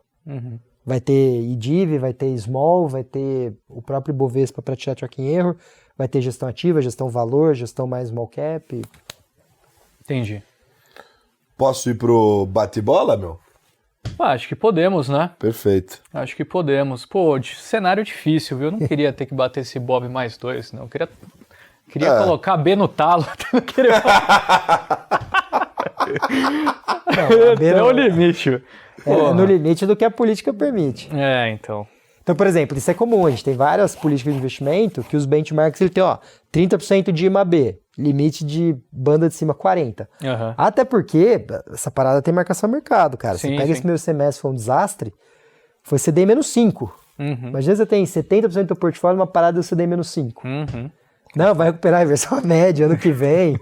Tipo, você não consegue emprestar fazer um retorno composto. Fui muito mal em 23, mas 24 eu compensei, cara. Então, é exatamente por isso que tá falando o negócio da bolsa. Era esse o meu ponto, entendeu? Porque você não conseguir, de certa maneira, ter um horizonte de tempo que justifique, às vezes você fica refém de um cenário de 2, 3 meses que foi completamente problemático e, virou o ano ali, você não entregou o que foi prometido, né? Sendo que, sei lá, 2 meses depois você já poderia ter revertido a média. Aquela história, velho. Um cara bom, azarado, é atropelado saindo de casa, porque... No limite é a mesma história, IBOV, mas se vira. Que contratei para isso, então assim, a gente tem essas ferramentas, tem bastante estudo, ciência por trás, etc.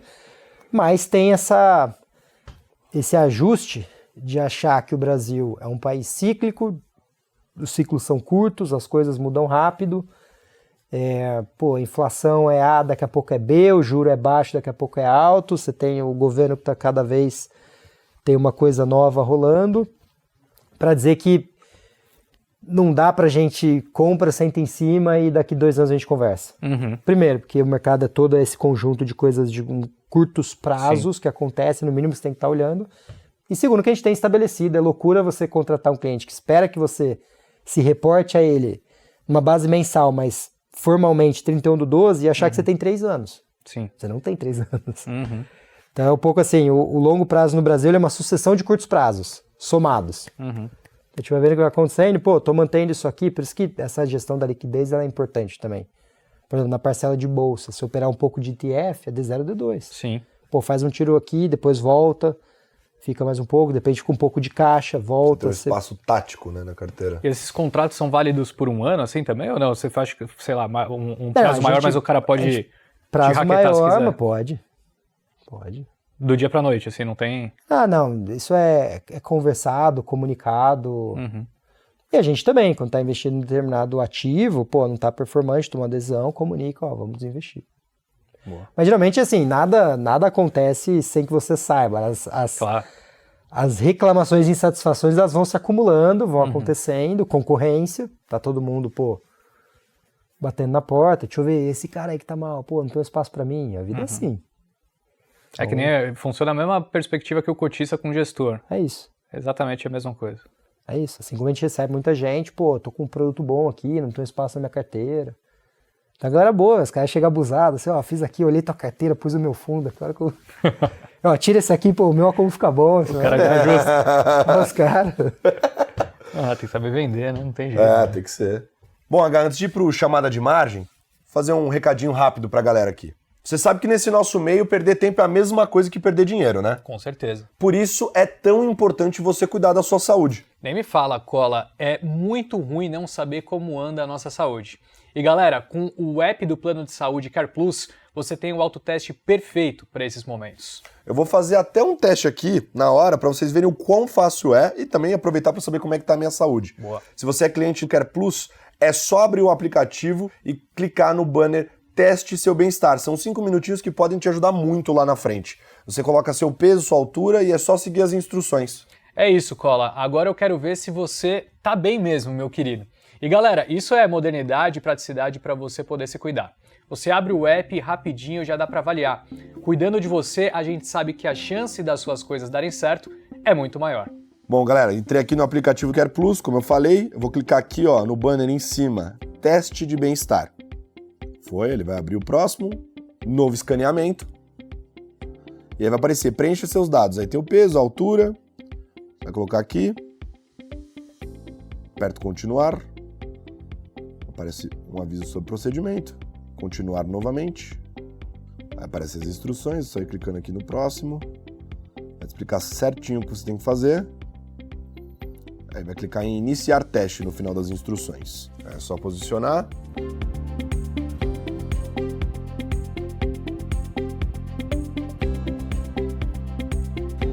Tô analisando os dados aqui, ele vai carregar. Olha lá que beleza. Já aparece aqui, ó, sinais vitais, a pontuação geral de bem-estar. Ó, tô bem, hein? 86, hein? Tô bem. Psicológico, mental, físico, já vai te indicar tudo. Então é isso, galera. Bem intuitivo, olha só, tem vários desses termômetros aqui, digamos assim. Você consegue ver exatamente no detalhe de maneira muito intuitiva. Se não quer perder tempo, já sabe, né? Care Plus tá ali para te orientar, sabendo que seu tempo é muito importante. Se você ainda não é cliente Care Plus, fala logo com o seu corretor ou com o RH, hein? Vamos chamar de margem? Bora. Mas como tinha umas coisas que eu achava importante o Thiago falar sobre fundos, eu vou encaixar umas perguntas rápidas aqui também, de temas mais simples que ele pode falar de maneira pontual. São mais genéricos. Isso é para responder rápido, é isso? Isso, exatamente. Mas eu não vou começar com as clássicas ainda, eu vou começar com essas diferentes. Taxa de administração e performance, que você comentou várias vezes no programa usando o termo perfil. E você falou que geralmente a indústria cobra em 6 meses. Você concorda ou discorda disso? Discordo. Por quê? Porque as teses têm um prazo de maturação mais longo do que o prazo de cobrança pelo sucesso. Que isso? Que construção?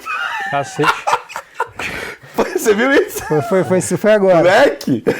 Eu fiquei refletindo. Foi uma aqui, das pensei, melhores construções verbais do caralho. que eu vi aqui. Cara. Caralho, tem tatuador aberto. Próxima pergunta. Fundos quantitativos, você gosta ou não gosta? Acho que eles estão num período ruim. E algumas coisas sobre a performance ruim, então assim, cotista não está gostando. Perfeito. Por que que não está funcionando? Um pouco daquilo. Estatísticas do passado para modelar o futuro, o mercado é cíclico, ele é feito por seres humanos, tudo bem, você tem os robozinhos que são uma novidade, mas os robôs não modelam eventos discretos, coisas políticas, coisas, dados e etc. Falta de tendência. Falta de tendência. Virou também um mercado um pouco assim, quando você está no começo, isso aí precisaria ser estudado. Vou falar também, não vi algo a respeito, mas também posso ser contradito numa boa. Isso é uma coisa importante também, cara, se permitir mudar de opinião, né? Claro. Porra. Talvez os quants, quando eles começaram mais no início, você tinha um mercado mais desarbitrado, e aí você veio um monte de quant, pô, começou a pegar bastante essas coisas. E se for um mercado só de quant, será que vai ter alfa? Se só for quant, todos os robôs estão se arbitrando, virou um negócio zero, né? Você tecnicamente não vai ter mais nada, acabou o alfa. Tipo um engarrafamento que travou tudo, Perfeito. sabe? Nada se move mais. Sim. Porque o quant, pelo menos na minha concepção, ele veio para resolver um certo problema do ser humano emocional, né? Porque aquela história, o quant ele pega a tendência, ele dorme à noite, ele não fica sem dormir, ele não toma decisão emocional, ele não briga em casa. Quant é quant. Ele não tem nenhuma decisão. E isso é uma coisa, cara. Seres humanos, pode falar o que for, mas as pessoas mudam no tempo. Por isso que eu acho que o mercado também muda. É que a gente falou do Ronaldinho do Barcelona, né? Pô, Ronaldinho do Barcelona ou do Fluminense? É o mesmo cara, mas será que é o mesmo cara? Né, você tá vendo? Era outro não mercado. só fisicamente, outro né? jogo, sei lá, pensa, jogar na Espanha em 2004 e jogar agora. Os caras correm, sei lá, 20 km por jogo. Realmente era outra história. Treino, físico. Fora o tesão por jogar também, Pega né? os caras que jogavam tempo. bola no Brasil nos anos 90. Ninguém treinava nada, o Romário treinava, o Ronaldinho não treinava. Vai jogar bola hoje, que os caras, pô, você piscou, já tem jogo rápido. Então, assim, o ser humano muda no tempo. Os quants, eles vieram de alguma forma para endereçar essas falhas comportamentais, né? Tem muita finanças comportamentais, etc. Mas se só for quant, eles vão ter quem arbitrar? Né? Assim, não sei se tá muito grande, os fundos também... a grande coisa do quant é tendência, né?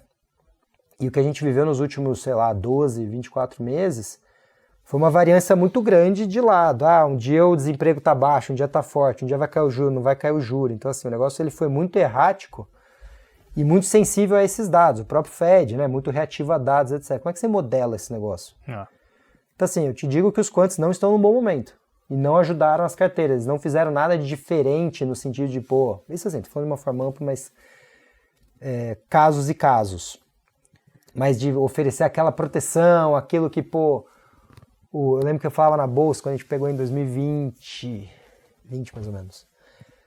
Vamos ver uma forma, dado que a indústria de renda variável lá atrás estava muito, muito convicta, né, daqueles casos e aquelas coisas dessas teses que a gente falou, do Brasil vai dar certo para sempre, etc.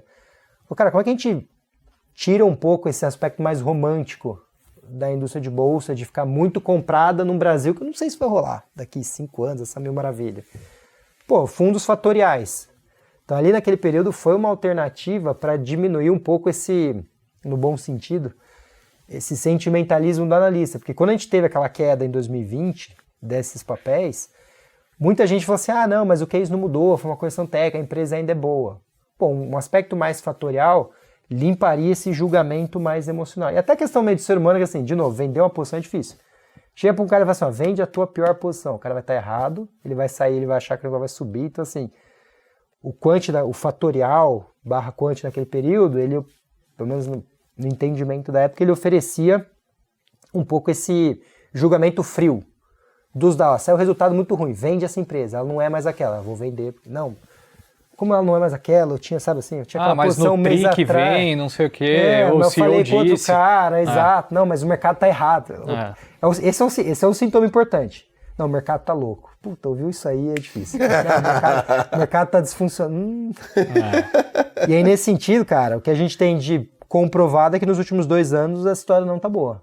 Então, não conseguiu, o quant, de alguma maneira, ele não conseguiu agregar ou uma diversificação, um hedge, um estilo, sei lá o que, e nem gerar retorno, porque no limite, assim, o que eu acredito pega no multimercado para ficar simples. Nada de bolsa é mais simples. Vamos fazer um fundo, nós 3 aqui para bater o Ibov. Eu vou olhar um setor, você vai olhar um setor, um grupo de setores. Dá Ibov mais 3. Nós 3 aqui, mais... Aí a gente vai vender para alguém.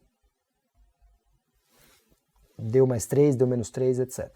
Ou a gente é mesma asset que a gente fala assim, nós 3 somos empresários, a gente vai contratar alguns desenvolvedores, vai botar um monte de robozinho. E a gente dá Ibov mais 3. O que é melhor? Sinceramente, eu não faço, é uma questão até meio pessoal, eu não separo quant de fundo fundamentalista. Que um empresário, ele tem a decisão, você quer fazer uma asset, você quer captar dinheiro e fazer uma parada para gerar esse retorno, você quer contratar analista ou desenvolvedor para fazer modelo, à sua vontade, vou te cobrar a cota. O que está rolando, o que você entrega, o que você faz, você não faz. Foi muito bem sucedido, tendo 10 analistas que conhecem uma empresa com uma profundidade. O dinheiro está aqui dentro do mandato. Ou não, contratei um monte de gente que vê fatores, etc. Então o quant em si, para mim, é muito mais uma questão de estratégia do que classe de ativo. Mas como estratégia, essa parte de juros de tendência não funcionou, porque não deu tendência. Então... De maneira prática, como é que você decide zerar uma gestora? Essa pergunta é boa. Temos ali o que a gente falou no começo, um grupo de condições quantitativas, drawdown, tamanho, para os dois lados. O tamanho está muito grande, já acho que esse negócio já não vai, já está grande demais. Ou começou a tomar resgate. É um ponto importante também que a gente sabe como essas coisas ganham tração, nessa desconstrução, porque aí bate no time, a galera fica desmotivada. Então a queda é muito importante, essa oscilação de tamanho é muito importante, os clássicos, desvio de estilo, começou fazendo uma coisa, está fazendo outra. No qualitativo, essa questão um pouco, tradicionalmente você sempre ganhou dinheiro operando no Brasil, agora você é muito grande para o Brasil, você vai operar o mundo inteiro. É diferente, é outro jogo. Jogar bola ali com os caras, tal, campeonato, você é o melhor cara para fazer isso. Beleza, tem que fazer só isso. Captou, ficou muito grande. Então esse tipo de coisa a gente vai monitorando.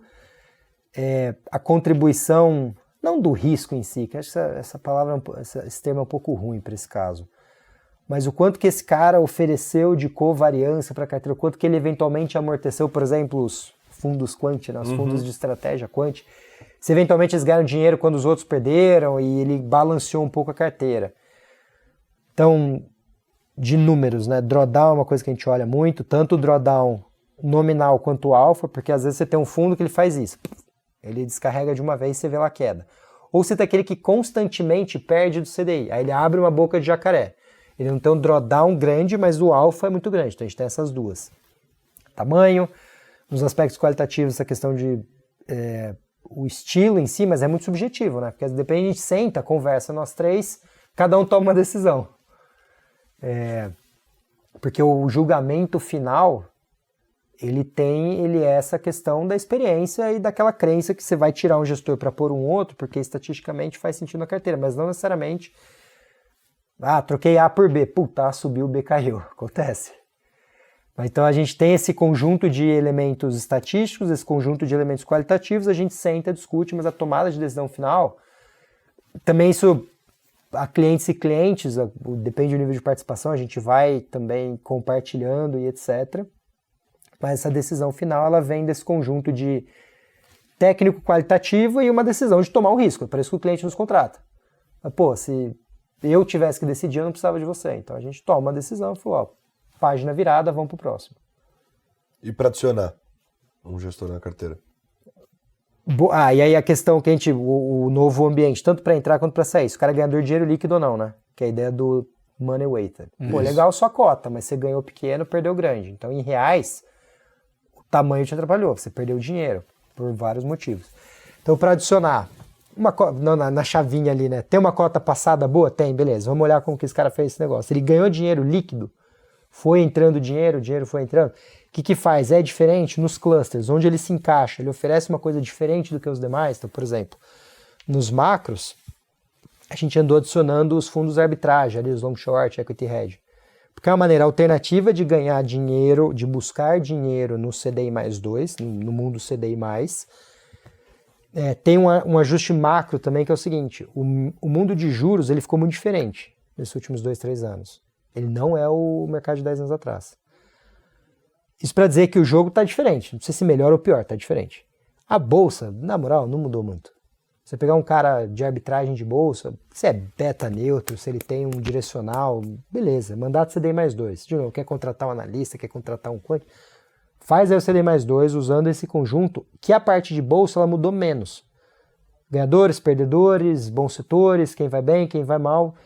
Então, para dizer que, olhando prospectivamente também, esse é um julgamento, ele não é...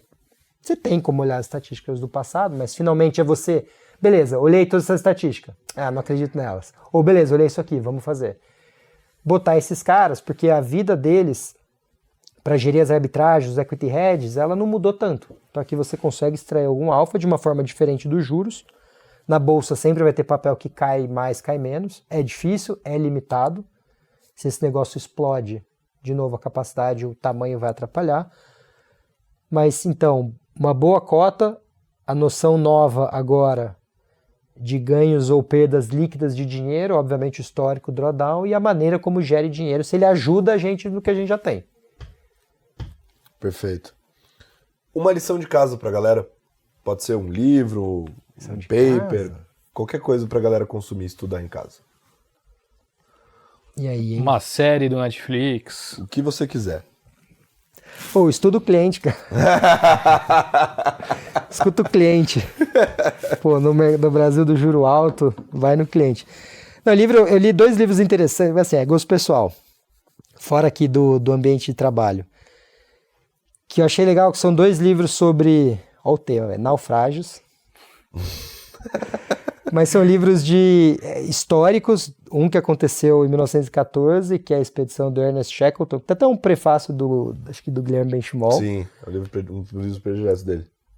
Muito bom, e um que saiu agora trazido para português, que é o Naufrágio do Veigar, que é do século XVIII, 2 expedições britânicas, naufrágios, pessoas que sobreviveram, etc. Aí, às vezes a gente fica um pouco nessas, puta, nossa vida tá difícil, pensa a vida dos caras.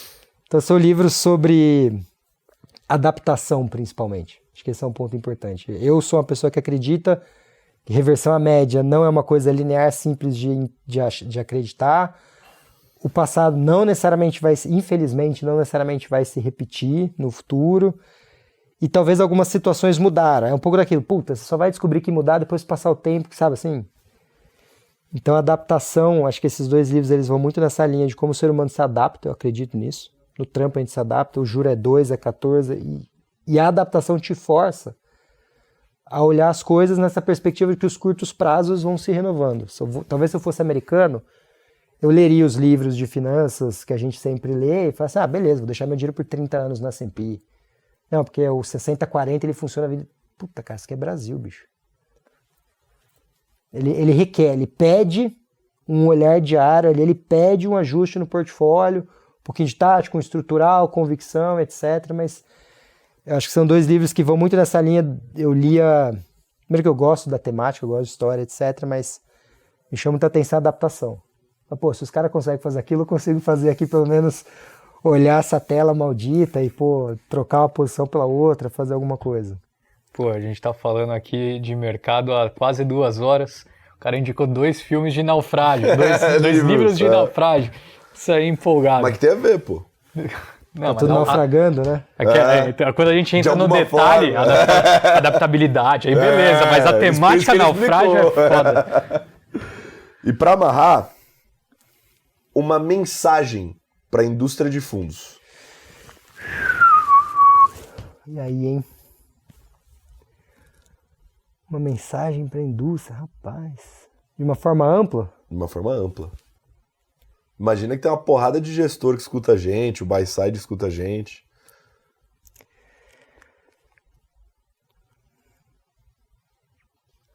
Faça aquilo que dá, não o que quer. O cara é muito poeta.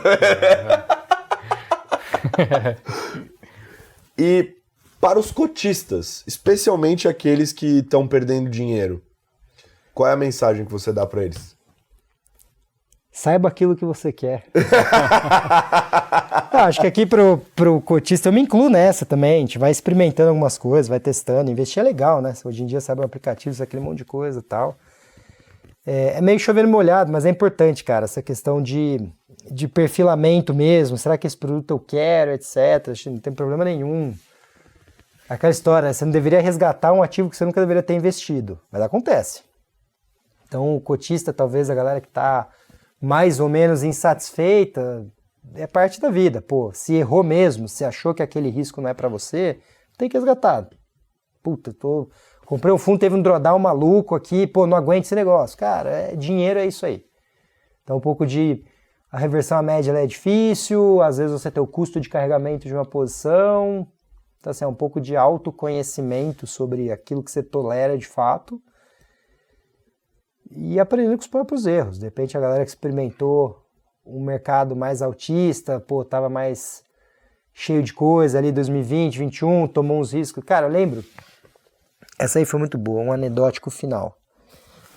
Esse ano era 2019, 2020. Tinha um cliente, ele foi conservador a vida inteira e ele acumulou um patrimônio tal, de geração para geração. No ano de 2019, com o bull market, aquela coisa, o mercado, né, todo mundo, o cara começou a tomar uns riscos. Até então era aquele clássico CDI, um pouco de crédito e no máximo uma casquinha de multimercado, assim. Aí o ano de 2019 foi muito bom, aí era o ano que você fala, pô, dei CD-1, horrível, vou pro concorrente porque ele deu CD mais 3, né? Porque no bull market tudo é festa, tá tudo maravilhoso e etc. Aí ele tomou um risco, a gente foi fazendo, foi falando, foi tomando, foi fazendo. Veio a Covid, o portfólio tomou aquele hit, depois o primeiro semestre foi meio difícil, começou a se recuperar, mas teve bastante vol ali no período, e eu lembro naquelas reuniões, a gente conversava e tal, não sei o quê. E uma pessoa mais velha, muito experiente, pô, adorava as reuniões, que eu aprendia muito também, de economia real, ele me falou, né? Teve uma vez, cara, eu tava lá naquela, não, porque olha só, porque o juro tá baixo, não sei o quê, a gente tem que fazer defendendo posição, sabe? E, experiências da vida. E veja bem, olha aí esse papo, não sei o quê, porque o juro, tecnologia, piriri, porra, aí falando pro cara, assim, Thiago, deixa eu falar uma parada. Risco, eu tomei minha vida inteira Meu pai tomou a vida inteira empreendendo. Já tomei tudo que você imagina de rir, já quebrei, já fui, já voltei, peguei dinheiro, fiquei sem dormir, fiquei devendo, não sei o quê, tomei calote. Esse patrimônio que eu tenho, acumulado, é para não ter risco. Quando eu entro num negócio arriscado, é para ganhar 30%, 40%, que eram os negócios que ele tinha. Isso aqui é para, cara, preservação de capital, pô, não perder a inflação, isso aqui vai ficar para os filhos, para os netos, isso aqui, ó. Então, isso foi um anedótico muito dessa questão do, de fato, putz, clientes e clientes. Mas qual que é o tipo de risco que você quer tomar mesmo? Porque no bull market, na festa bombando, você quer estar dentro, mas depois, na hora que acaba a festa, você está carregado. Por isso que essa gestão, quando a gente está numa área de fundo exclusivo, o cliente, finalmente, ele é a peça que falta. Se eu fosse gestor de um fundo mútuo, eu pensaria assim, cara, tem meu processo, eu acredito nisso, tem um time para olhar isso e nós vamos fazer. Gosta, não gosta, compra se quiser. Meu fundo é esse, tá lá, tá na plataforma, tô concorrendo com todo mundo. Vou fazer as reuniões, vou explicar o que eu faço, a galera curtir, se eu tiver boas estatísticas, a galera compra. Num business de exclusivo, cara, você não pode pensar assim. O dono do dinheiro não é você, né? O cara tá ali, você tem que sentar com a pessoa, conversar, etc. Então essa noção do qual o risco você realmente quer. Acho que a indústria experimentou um pouco de excesso no oba-oba de mercado e agora vem a ressaca. Também nem tudo tá perdido, né? Agora todo mundo, meu Deus, vou embora, vou comprar CDI, vou comprar B. Então os extremos eles sempre são ruins. Então uma ideia de conheça realmente quem é o seu cliente, por isso que é importante conversando, etc. Sobretudo um business de exclusivo, pra você evitar susto. Porque a perda ela dói muito mais, né, em módulo, em unidades de valor do que o ganho. Você quer ganhar um monte de dinheiro? Beleza, é para isso aí que vocês estão aí, etc. Agora você perder dinheiro é o inferno. Perfeito. Bom, uma das coisas que a gente sempre falou aqui no Stock Pickers, a gente gostava de convidado que não ficava em cima do muro. Ou seja, em outras palavras, o que a gente mais procura é personalidade. Total, pô. E uma coisa que eu posso falar pra você é que o Thiago foi uma das pessoas que eu conversei na vida, na carreira, assim, que eu vi maior personalidade. Não só de ideias de investimento, mas como ele cruza isso com ideias sociais, etc., de uma maneira que faz muito sentido. Sim. Né? Então, eu queria te agradecer por topar participar aqui com a gente e compartilhar um pouco do seu conhecimento aqui. Imagina, obrigado. Boa. Gazão. Sempre um prazer, uma honra. Semana que vem tem mais. Um beijo. Tchau. Show me the money.